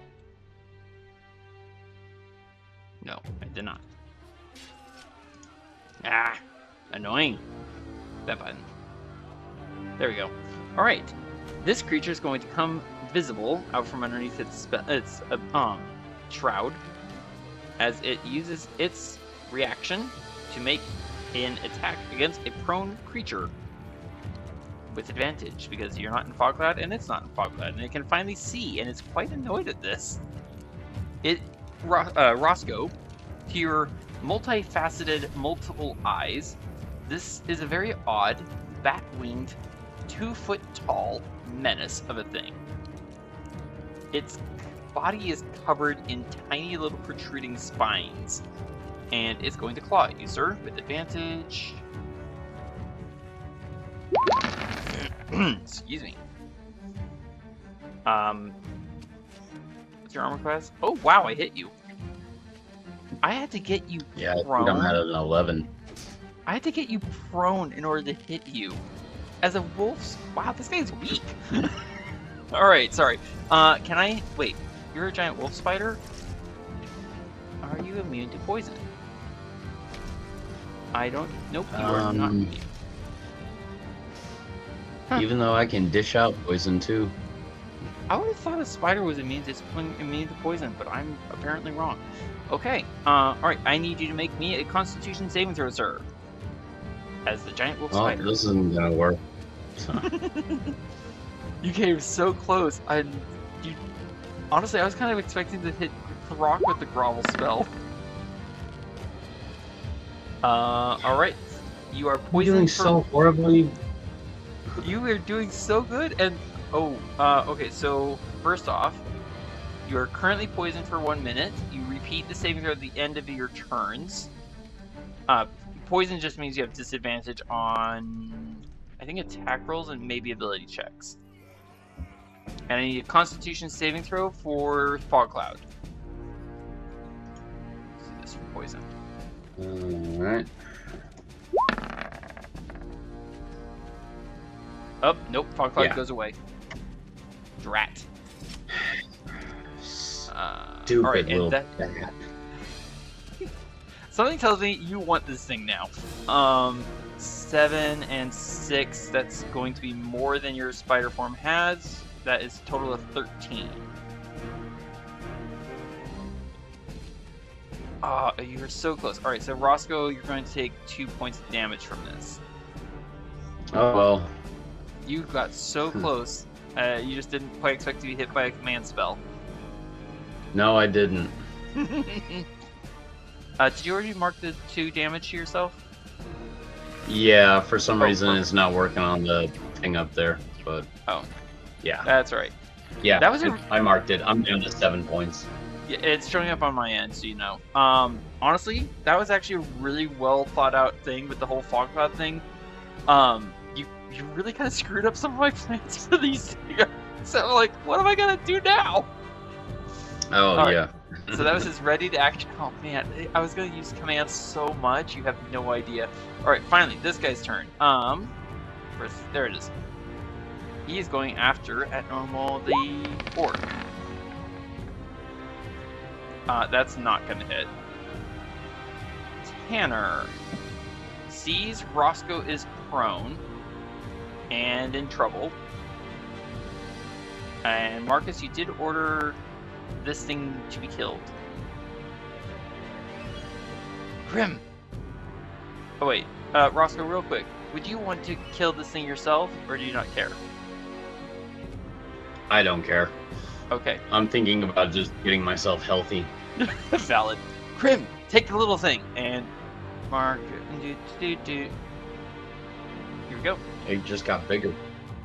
Actually, do I want to do that? I do not want to do that. I do not want to move closer. I am going to not move closer. There we go. I am going to take out another acid vial, because that worked out really well last time.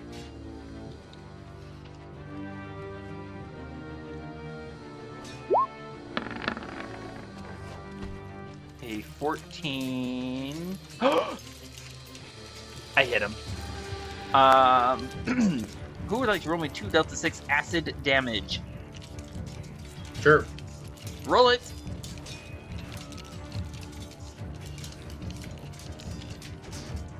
Hey, how did you get so There big? we It's go. not supposed to be that big. Shrink you.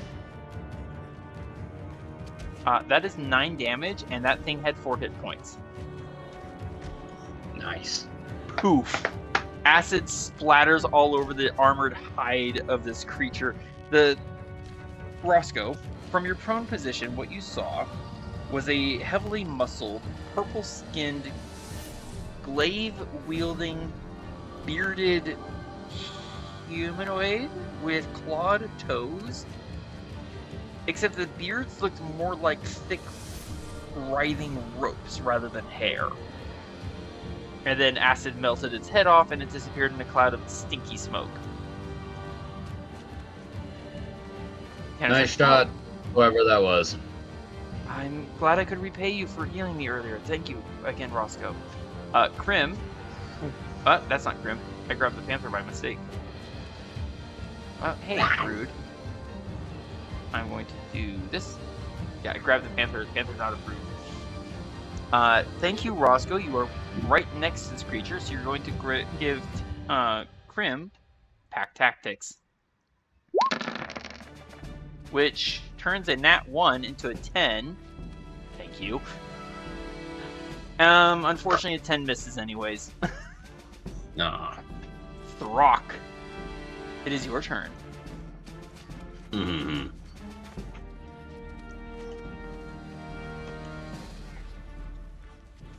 Oh, come on. Down This here. jerk caused your big brother so much trouble. Oh no. And I'm already raged. And you can reckless. Using reckless attack Oh, for an no. advantage. He looks quite worried. Go for it. Battle axe! I don't know if he's going to survive this hit.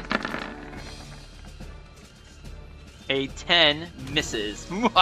He laughs mockingly at you as he smacks your axe aside with his spear. Frenzy! Which, is that also at advantage because I'm no longer in Fog Cloud? Yes, because you're also using reckless attack. Oh gosh, dirty 20. 9 slashing, 2 rage for a total of 11. Throk, how do you kill this guy? I slice his head clean off, and then I just bat it with the back end of my axe, and it falls off its head, or it falls off its body. The head falls off the head. Noted. The head falls off the body. Oh, nice. Nightshade. Protect Roscoe or attack a creature that hurt Roscoe. Attack creature that hurt Roscoe. Go for it. Move up first and then attack.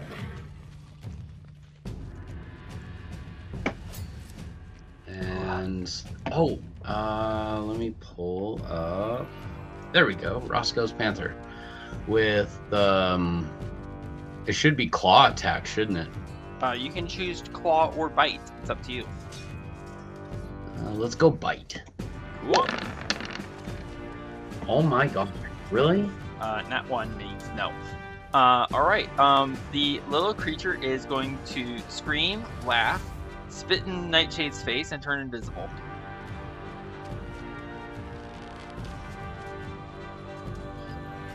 And then you hear the pitter-patter of its little feet going because it doesn't want to stay there.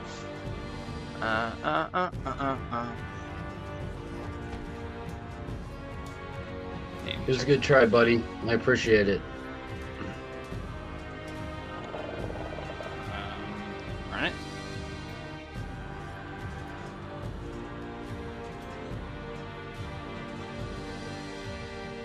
There we go. Okay, top of the round. Roscoe, you can get back up. You are poisoned. Okay. Yep. Let's see. You can hear the pitter-patter of feet running. Running. Oh, and that spear should be gone now. Boop.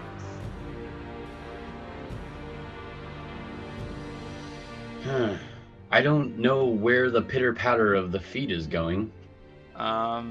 You would hear it in that-ish direction-ish. Oh. Well, I'll let everybody else know that while I try to heal myself. That was a rough round on you. Sorry, man. Yeah. I survived. You were doing so good. And then just, command, grovel. And then he's just left staring at you like, I just made a spider grovel? What useless was this? Was not expecting that. Neither was he, to be fair. Anything for you, Roscoe? Well, I'm looking in my pack to see if I have anything that can cure poison. I don't see anything. It would need to be anti-venom. Anti-venom? I need to check. It's in the player's handbook. Yeah, I don't have anything like that. Ah, nuts. I mean, the only thing I can do right now is take like a hack and leaf brew, so then that way I can heal myself. Antitoxin, my bad. Or you have your spells. What's these spells? I have Cure Wounds and Healing Word, which I don't think either of those work. Oh, and you should not be you should not have your produce flame on either. Yeah. Turn off and turn off. There we go. Nope, I don't have anything that can help me. Well, sorry. I was going to point out you can heal your hit points, but you're still poisoned. Yeah. Oh gosh. No, I think I'm just going to use a hack and leaf brew. Although I really do need to start looking for more of those things. Okay, noted. We can start looking for those when we leave. Yeah, because right now I have 8 hack and leaves, but I haven't made any brews from them since. So yeah, you might want to start doing that. all right, so let's see. That's 8d4 plus 8, which I still have that up there. I'm gonna roll. There you go. Let's see what I get. Please don't be a nat lot of health. You got like 3 4s in there. Nice roll. Yeah, that's great. You could use 15 feet of your movement to stand up. You could go over to Nightshade and mount him on your next turn. Yeah. And would you please give me a Constitution saving throw, Roscoe?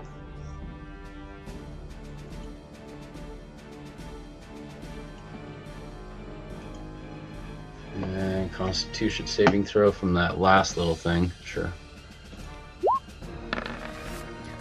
Come on. You are no longer poisoned. Yay! Let's go. All right, thank you, Roscoe. Marcus, you got a glimpse of that little thing, and you could. It's a fair guess that it was probably a fiend of some kind.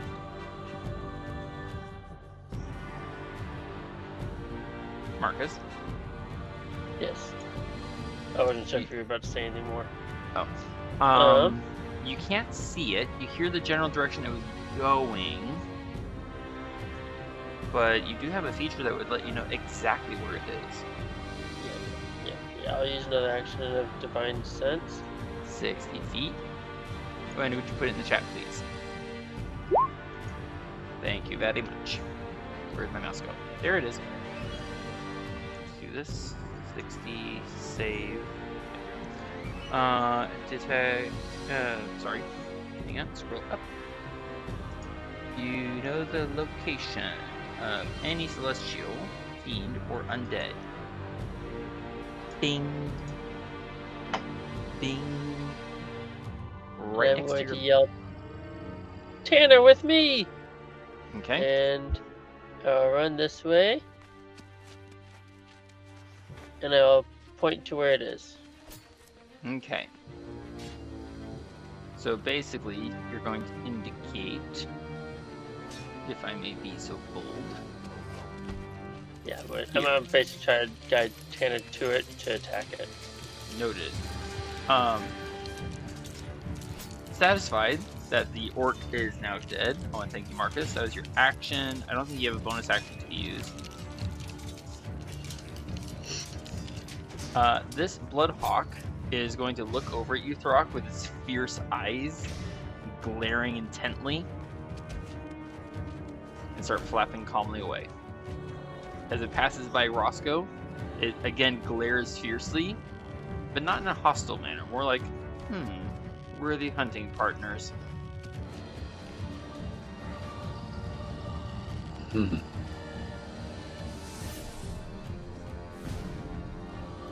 And it's going to start flapping away. Kind of like, ha, took the orc. Now Bye, Bloodhawk. I think that was 60. Nope. And uses its action to dash. It's leaving. Tanner. Well, glad you joined us for this. Coming to here. I cannot see the target, but you have told me where it is, so I'm attacking it at disadvantage. You know what? I'm going to use my interaction. I'm going to pull out my flail and attack it with that. Don't know if I'll hit or not. 18 Sweet. is gonna hit. Oh, That hits. What's damage type? Bludgeoning. Okay, so it's going to take the damage. I deal it 10 points of damage and takes 5. And needs to make a Constitution saving throw. If I could hit the button. Okay, it maintains invisibility. Krim! Krim is going to fly on up. Krim's going to attack and gain pack tactics. Advantage and disadvantage meet, cancel each other out. Attack at normal.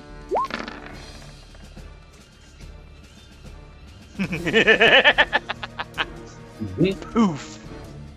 There's a brief burst of smoke and it's gone. I'm on the wrong now it's really invisible. And with that, the enemies are cleared, and that took a total of 12 rounds.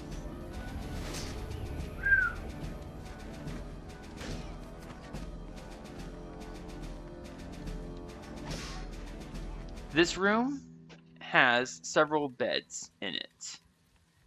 All of the bedding is cold with absence in various states of disarray, and one of them is missing a blanket. Oh no, the mattress is gonna get too cold now. I'm wondering who took it. Or what. And why was it taken? Marcus, as Tanner's gonna put away his flail, and Marcus, you're standing on my torch. May I have it, please? If you give me my lamp. It's standing right there. Thank you. Yeah. Can I go pick up my lamp? You may. I will adjust your light settings. There and there. Save. You know, I can just use Druid Craft to light a bunch of candles. Or You- a That'd candle. be great. Would you like to do so, sir? Sure. All right. Poof. Okay. Let me do this. Hang on. Now that Throk has ended his rage, he is now at level 2 of exhaustion. Indeed. Oh, come on. Ugh. I'm exhausted. Oof. I need to do this. And then... There you go. Lit candles. Marcus, did you want to end concentration or keep it going? No reason to end it. Okay. I do want to examine this bed with the missing blanket. There's some very faint prints in the dust here. Something or someone was walking from this bed. Tanner is going to follow the prints.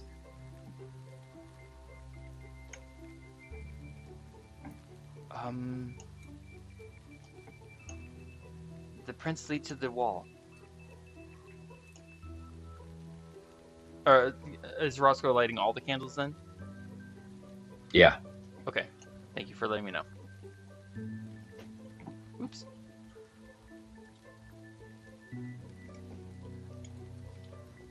Do you want to investigate what Tanner's looking at, sir?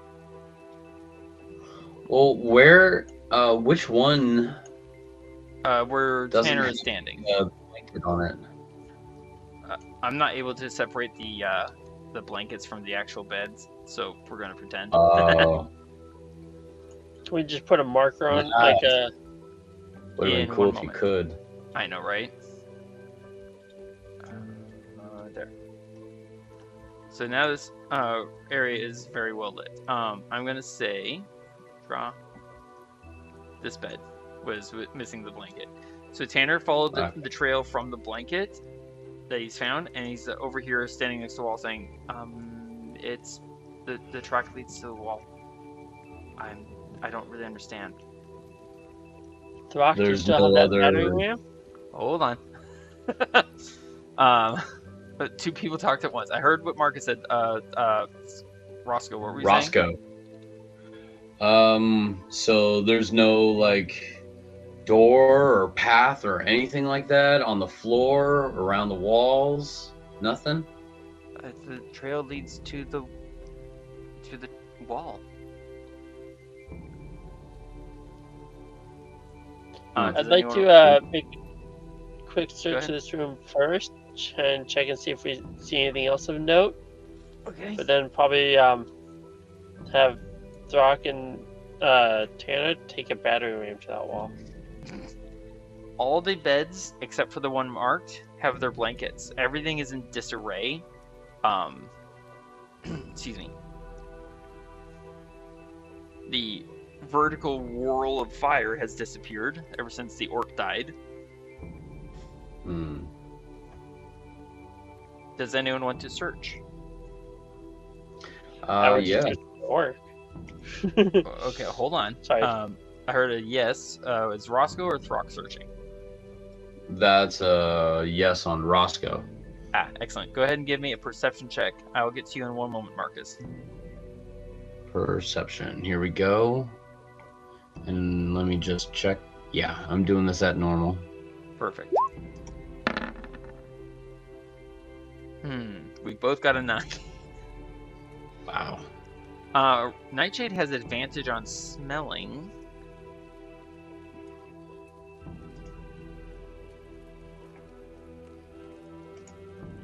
And what's that going to be? A wisdom check or A perception. Yeah, it was wisdom.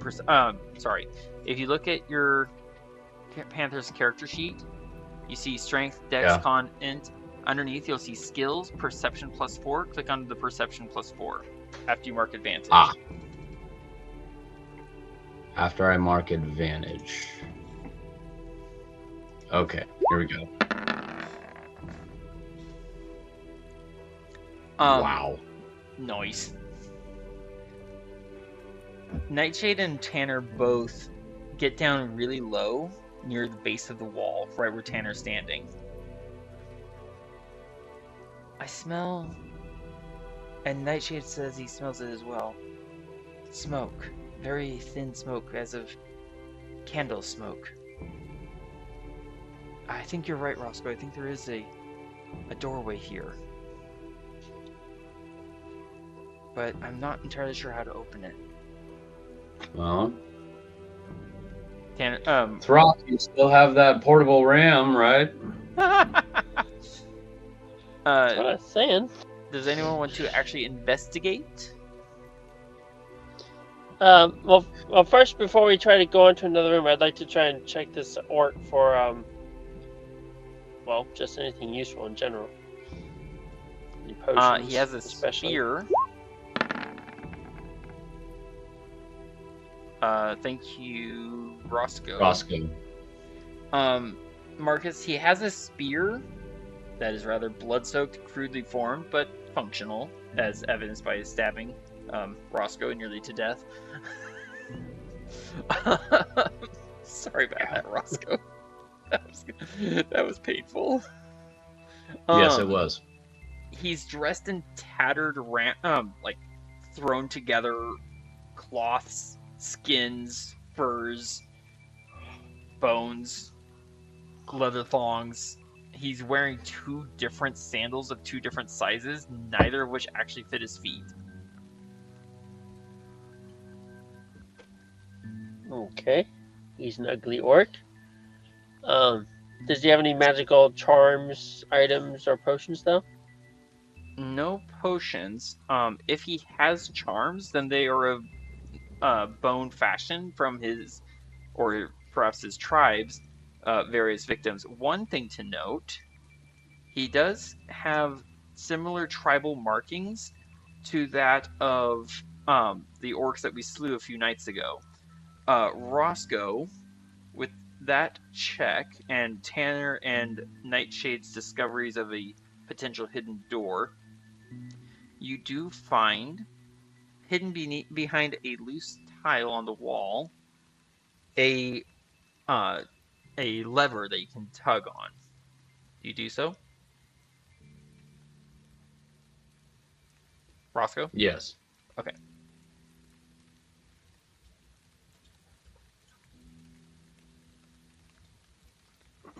The door slides quietly aside to reveal a dark, narrow passageway that descends steeply so that anyone who climbs down will be exposed long before seeing whomever is inside. A dim glow of candlelight spreads from within, and the quiet sound of a child's whimper, followed by a quick shushing sound.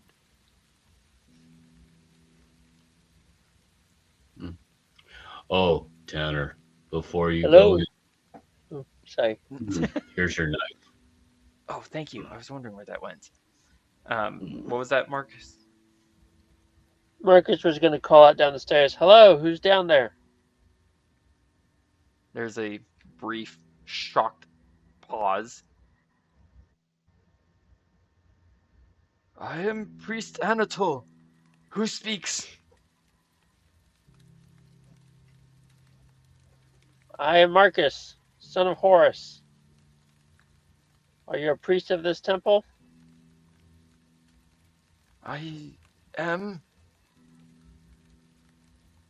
You sound human? Human enough? You really say that? Human I enough. don't know.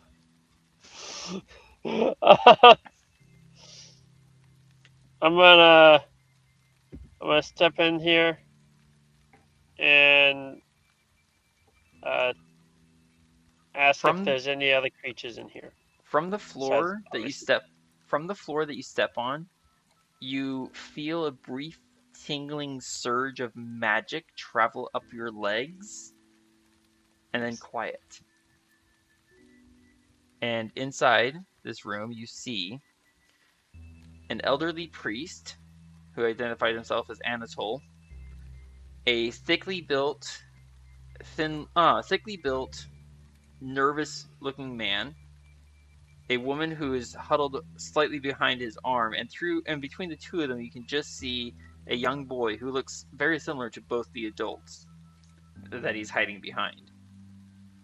Seeing you stand unmolested on the threshold of this tiny, tiny room, which is lit by a single candle, Priest Anatole sags with relief. Good, he is... Sorry. Okay. I was like, oh, you're shutting the door on them? Okay. No, that was not on purpose. Noted. He is of my people, the Crusovians. Otherwise, that step would have been quite painful for him. I was wondering what I stepped on. It's a glyph of warding that the elders of my order here arranged. What day is it? How long have we been down here?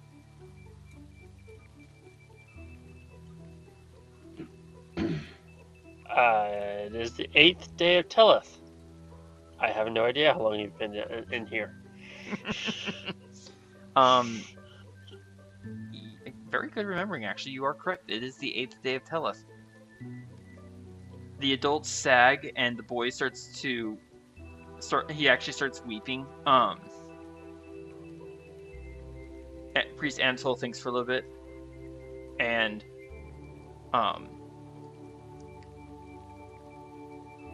we've been down here for 11 days. I have been creating food and water every day for us, but we couldn't leave this chamber without being destroyed. Just to be thorough, I'm going to use another Divine Sense action. Okay. Within 60 feet, which I mistakenly left the aura on, you do not sense... thank you. You do not sense the presence of any... Oh, I did not leave the aura on. I'm lucky me. You do not sense the presence of any celestial fiend or undead. Okay. This man here is Tom. The lady, his wife, is Alia. Their son, Aaron. Have you slain the intruders? So it would seem. We've slain one, yes. What about second intruder? I'm sorry, Marcus. What were you saying? I was basically just explaining the creatures we've slain. And I'm going to step aside and ask, am I standing on the wall again? I can't tell. Yes, you are. Yes. Okay. Those are wall sections. Yes, those are walls. I'm gonna start basically investigating there, and also call Tanner in here to make sure people are well. I am not the best at medical needs. Perhaps you would like Roscoe. Oh. Right. As Roscoe rides down into the chamber on a panther, the woman shrieks a little. The man clenches and worried. The boy's like, "Can I ride a panther too?" Yeah, nah, I meant Roscoe. I used the wrong name. I assume that you would like to ask what occurred here. Yes.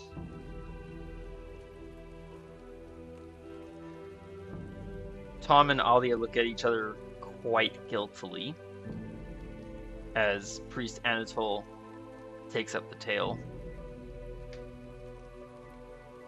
We've been down here for 11 days.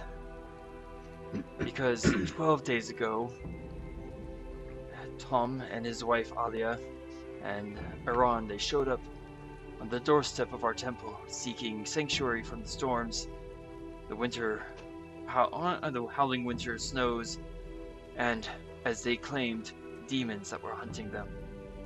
We, of course, gave sanctuary. How could we not? And Tom sighs as Priest Anatole, carefully not looking at him, continues. From what I've learned from Tom and Alia, they had smuggled a device into the temple. They activated it, and fiends poured in to the temple. Tom and Alia smuggled the devices?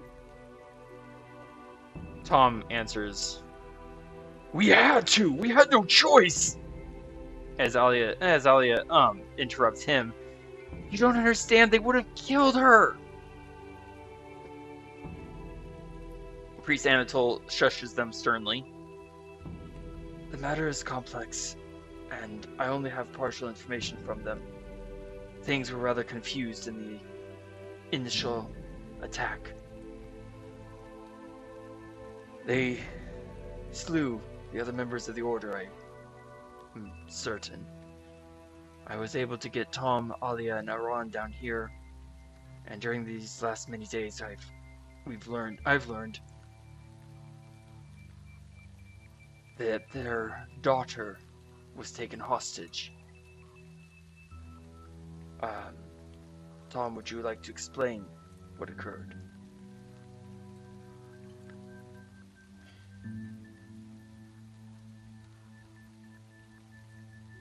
Tom,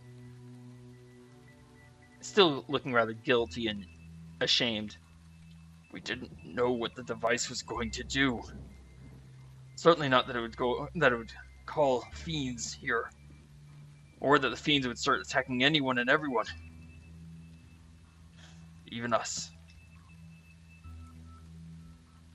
We were cornered by... we don't know who it is. 12 days... 13? I don't know anymore. Someone captured our daughter, Gwen, threatening to slit her throat open. They held her, they said, as collateral. If we failed to get the device into the temple and activate it, her captor would turn our daughter over to the fiends she had with her. Creatures I've never seen the like of.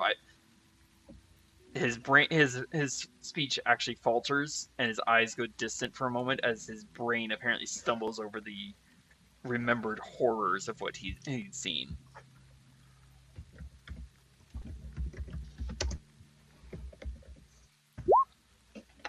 Noted. Thank you, Roscoe. In short,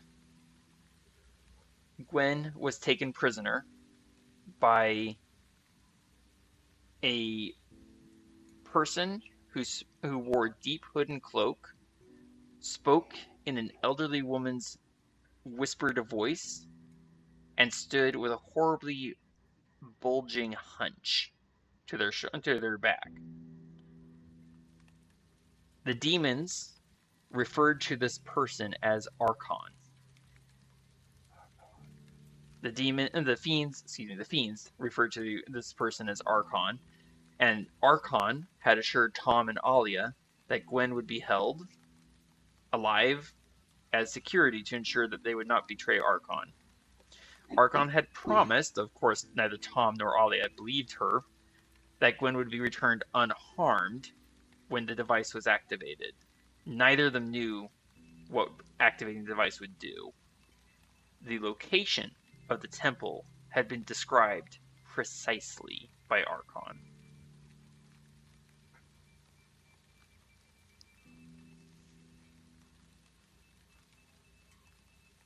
So effectively, the daughter is captured They were given a device they didn't know what it was, but told precisely to go directly here.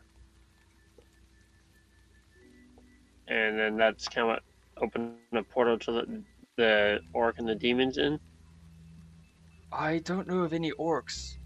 If they came after we took shelter in here. Did I get the gist of that right, though? The gist of it, yes. Okay. Yeah, good. You don't want to see the orcs. They're ugly. Throk's right behind Roscoe, like, hey!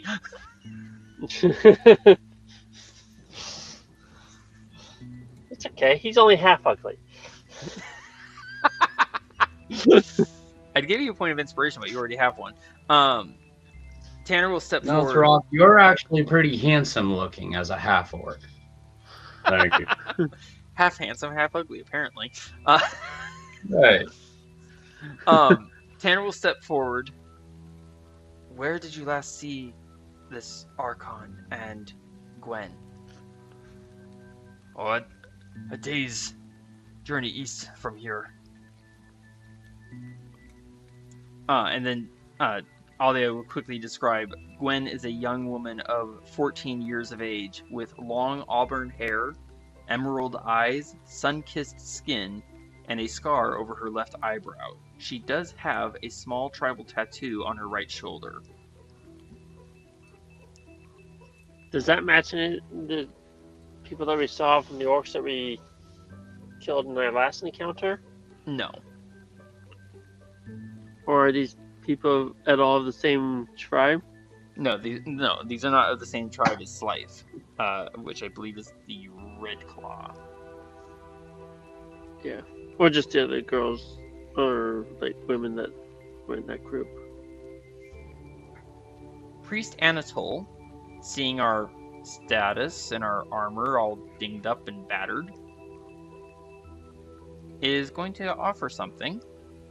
In exchange for the captured weapons from the gnolls and the orcs that we slew a few days ago, and the spear that you took from the orc here, as well as rescuing him and the others here and slaying all the intruders of the temple, he offers Marcus, Tanner, and Throk barding for the horses. More specifically, barding of adamantine armor. That should be useful. It is a little too heavy for Nightshade, however. He will offer saddle, bit, and bridle, and studded leather barding for Nightshade. It will take some time to modify the gear for a panther, but he has what he needs to alter it. Also, he's going to offer all of us a suit of armor. We each get to choose one suit. Okay? Throk, he does not have any armor that fits you. That's okay. But I do have an item that you might find fascinating. We've taken to calling it the Mantle of Shedding Hide. It is a hide of bulbous leather, utterly unrecognizable as to the creature that was its source. But they have found that it sheds the worst of heavy blows. Essentially, Throk, this is a magic mantle that makes you immune to the extra damage of critical hits. Also, it's quite waterproof. Just so you're aware, it's also quite waterproof. Yeah. Yes. Sorry for interrupting you. It's a generous gift. Oh, and the armor, for each of us, for Roscoe, Marcus, Tanner, and Throk, he's going to offer you each a choice. You can choose either one suit of medium adamantine armor, one suit of heavy adamantine armor, one suit of Ifriti chainmail, 1 suit of light armor of cold resistance, or 1 suit of medium armor of psychic resistance.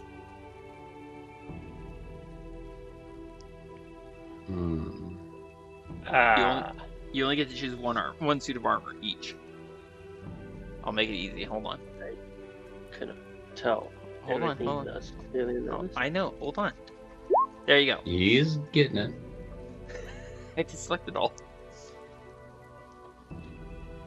What's an Ifriti? I don't think I've ever heard of that before. I'm gonna guess a 3D chain armor or chainmail. Legendary, requires attunement. While wearing this armor, you gain a +3 bonus to AC. You are immune to fire damage, and you can understand and speak primordial. In addition, you can stand on and walk across molten rock as if it were solid ground. Is that what you're referring to? That's what it says. 3D chainmail. Okay.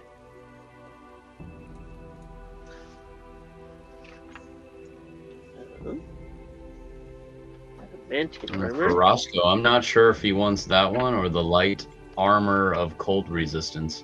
Do keep in mind, chainmail, I believe, is heavy armor, which Roscoe is not proficient with. No. So if he wears I that, think Roscoe would. go ahead. I think Roscoe would definitely go for the light armor of cold resistance. All right. You can have any suit of light armor, including studded leather. So there's padded leather or studded leather. Studded leather is 12 plus your dexterity modifier. Studded leather. Okay. What are you wearing right now? Leather armor? So go ahead and... Yeah, you're wearing leather armor. Yeah. You realize you were effectively dual wielding spells this entire combat? Yeah. That's pretty cool. Yeah. Honestly, that's really cool. Getting there, studded. And I know what time it is. I know you're tired there, Roscoe. I'm trying to wrap up. Gotcha. There you go. Studded leather armor of cold resistance. That's what I was supposed to put in. Studded leather armor of cold resistance. Here it is. There you go. So now your armor class is 15 without your shield, and you are resistant to cold damage. Nice. You have to you have to remember that.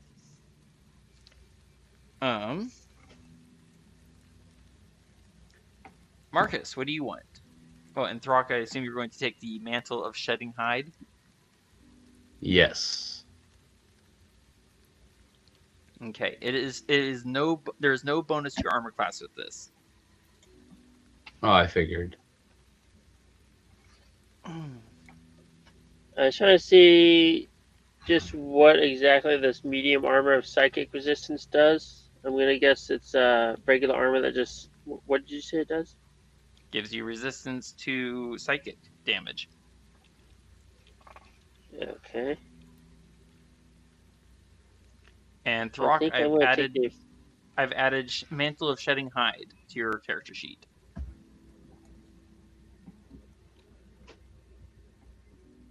Okay. All right. This hide of. What was that you were saying, Marcus? Oh, I was trying to think it through, but I think I'm gonna take the Ifriti chain. Okay. Chainmail. Where is it? Oh, that's the wrong version. I will add it to your character sheet later. Okay. It's not in my compendium. Make sense? Yeah. Given how I nearly got myself handed over to death by 2 critical hits in this one fight, ow, I am going to go with the medium suit of adamantine armor. Go for it. Breastplate or half plate. Breastplate or half plate. One gives me better armor class, but still terrible stealth. Checking something. You know what? I'm gonna go with the half plate. Tanner. Here we go. Furthermore, what are you doing? Half plate.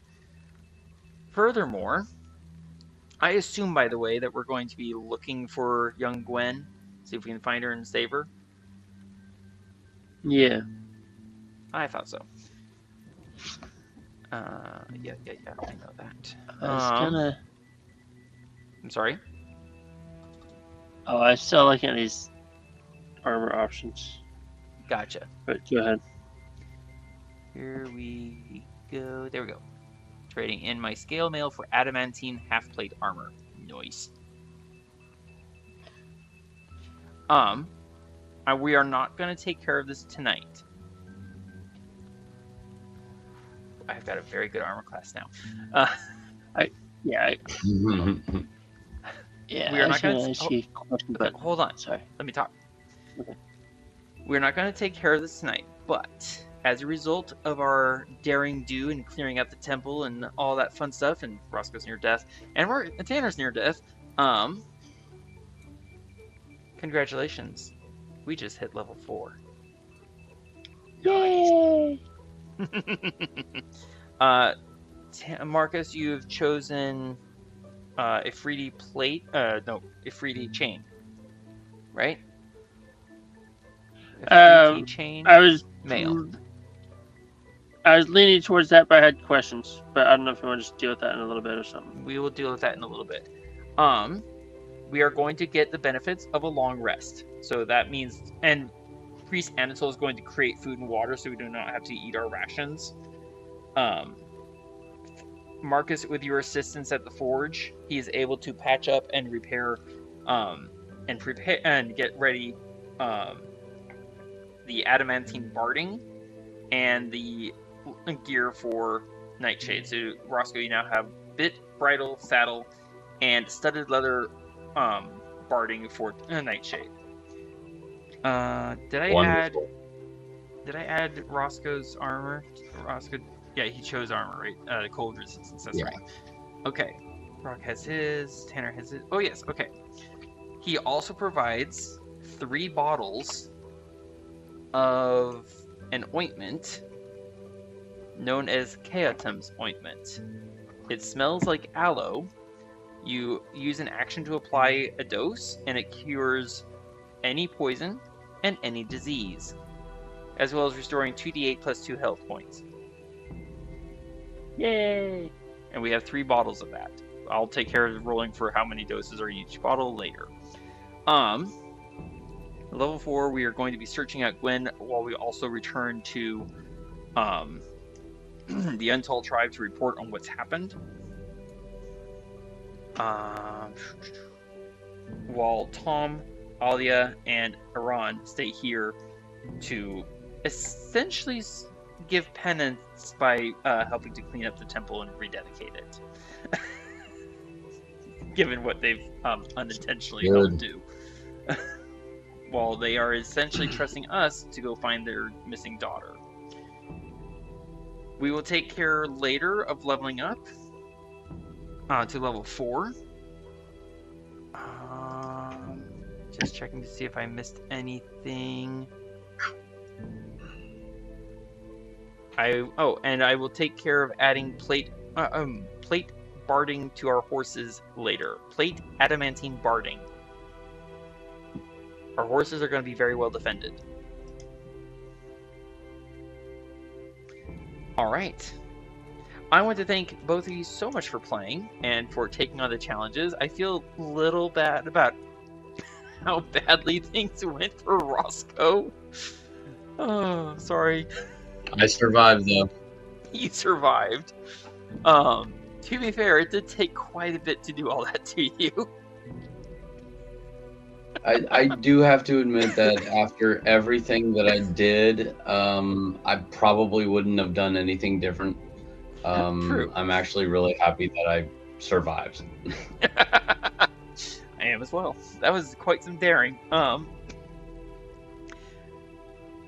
will get in touch with you later to handle all the leveling up details. And for all of you watching and listening at home, thank you so much for joining us. We hope you enjoyed. And as far as I know, we're coming back next week for continuing Land of the Predator. Yes. Thank you for setting up and running this game for us.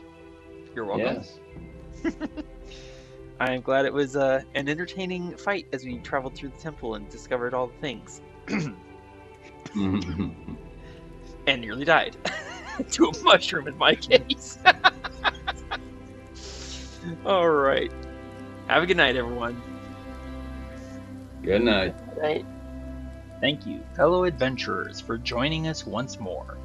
Please comment below to vote on what monsters you want to see Marcus, Throk, Tanner, and Roscoe take on next.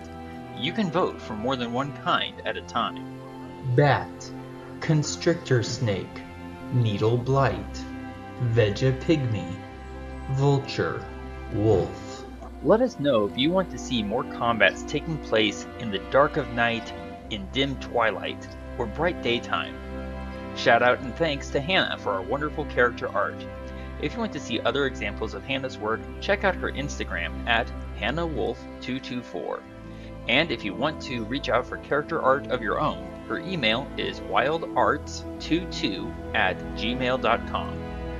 The music you are listening to is from Tabletop Audio, free music tracks to enhance your gaming experience. Thank you for watching, and I hope we'll see you again next week.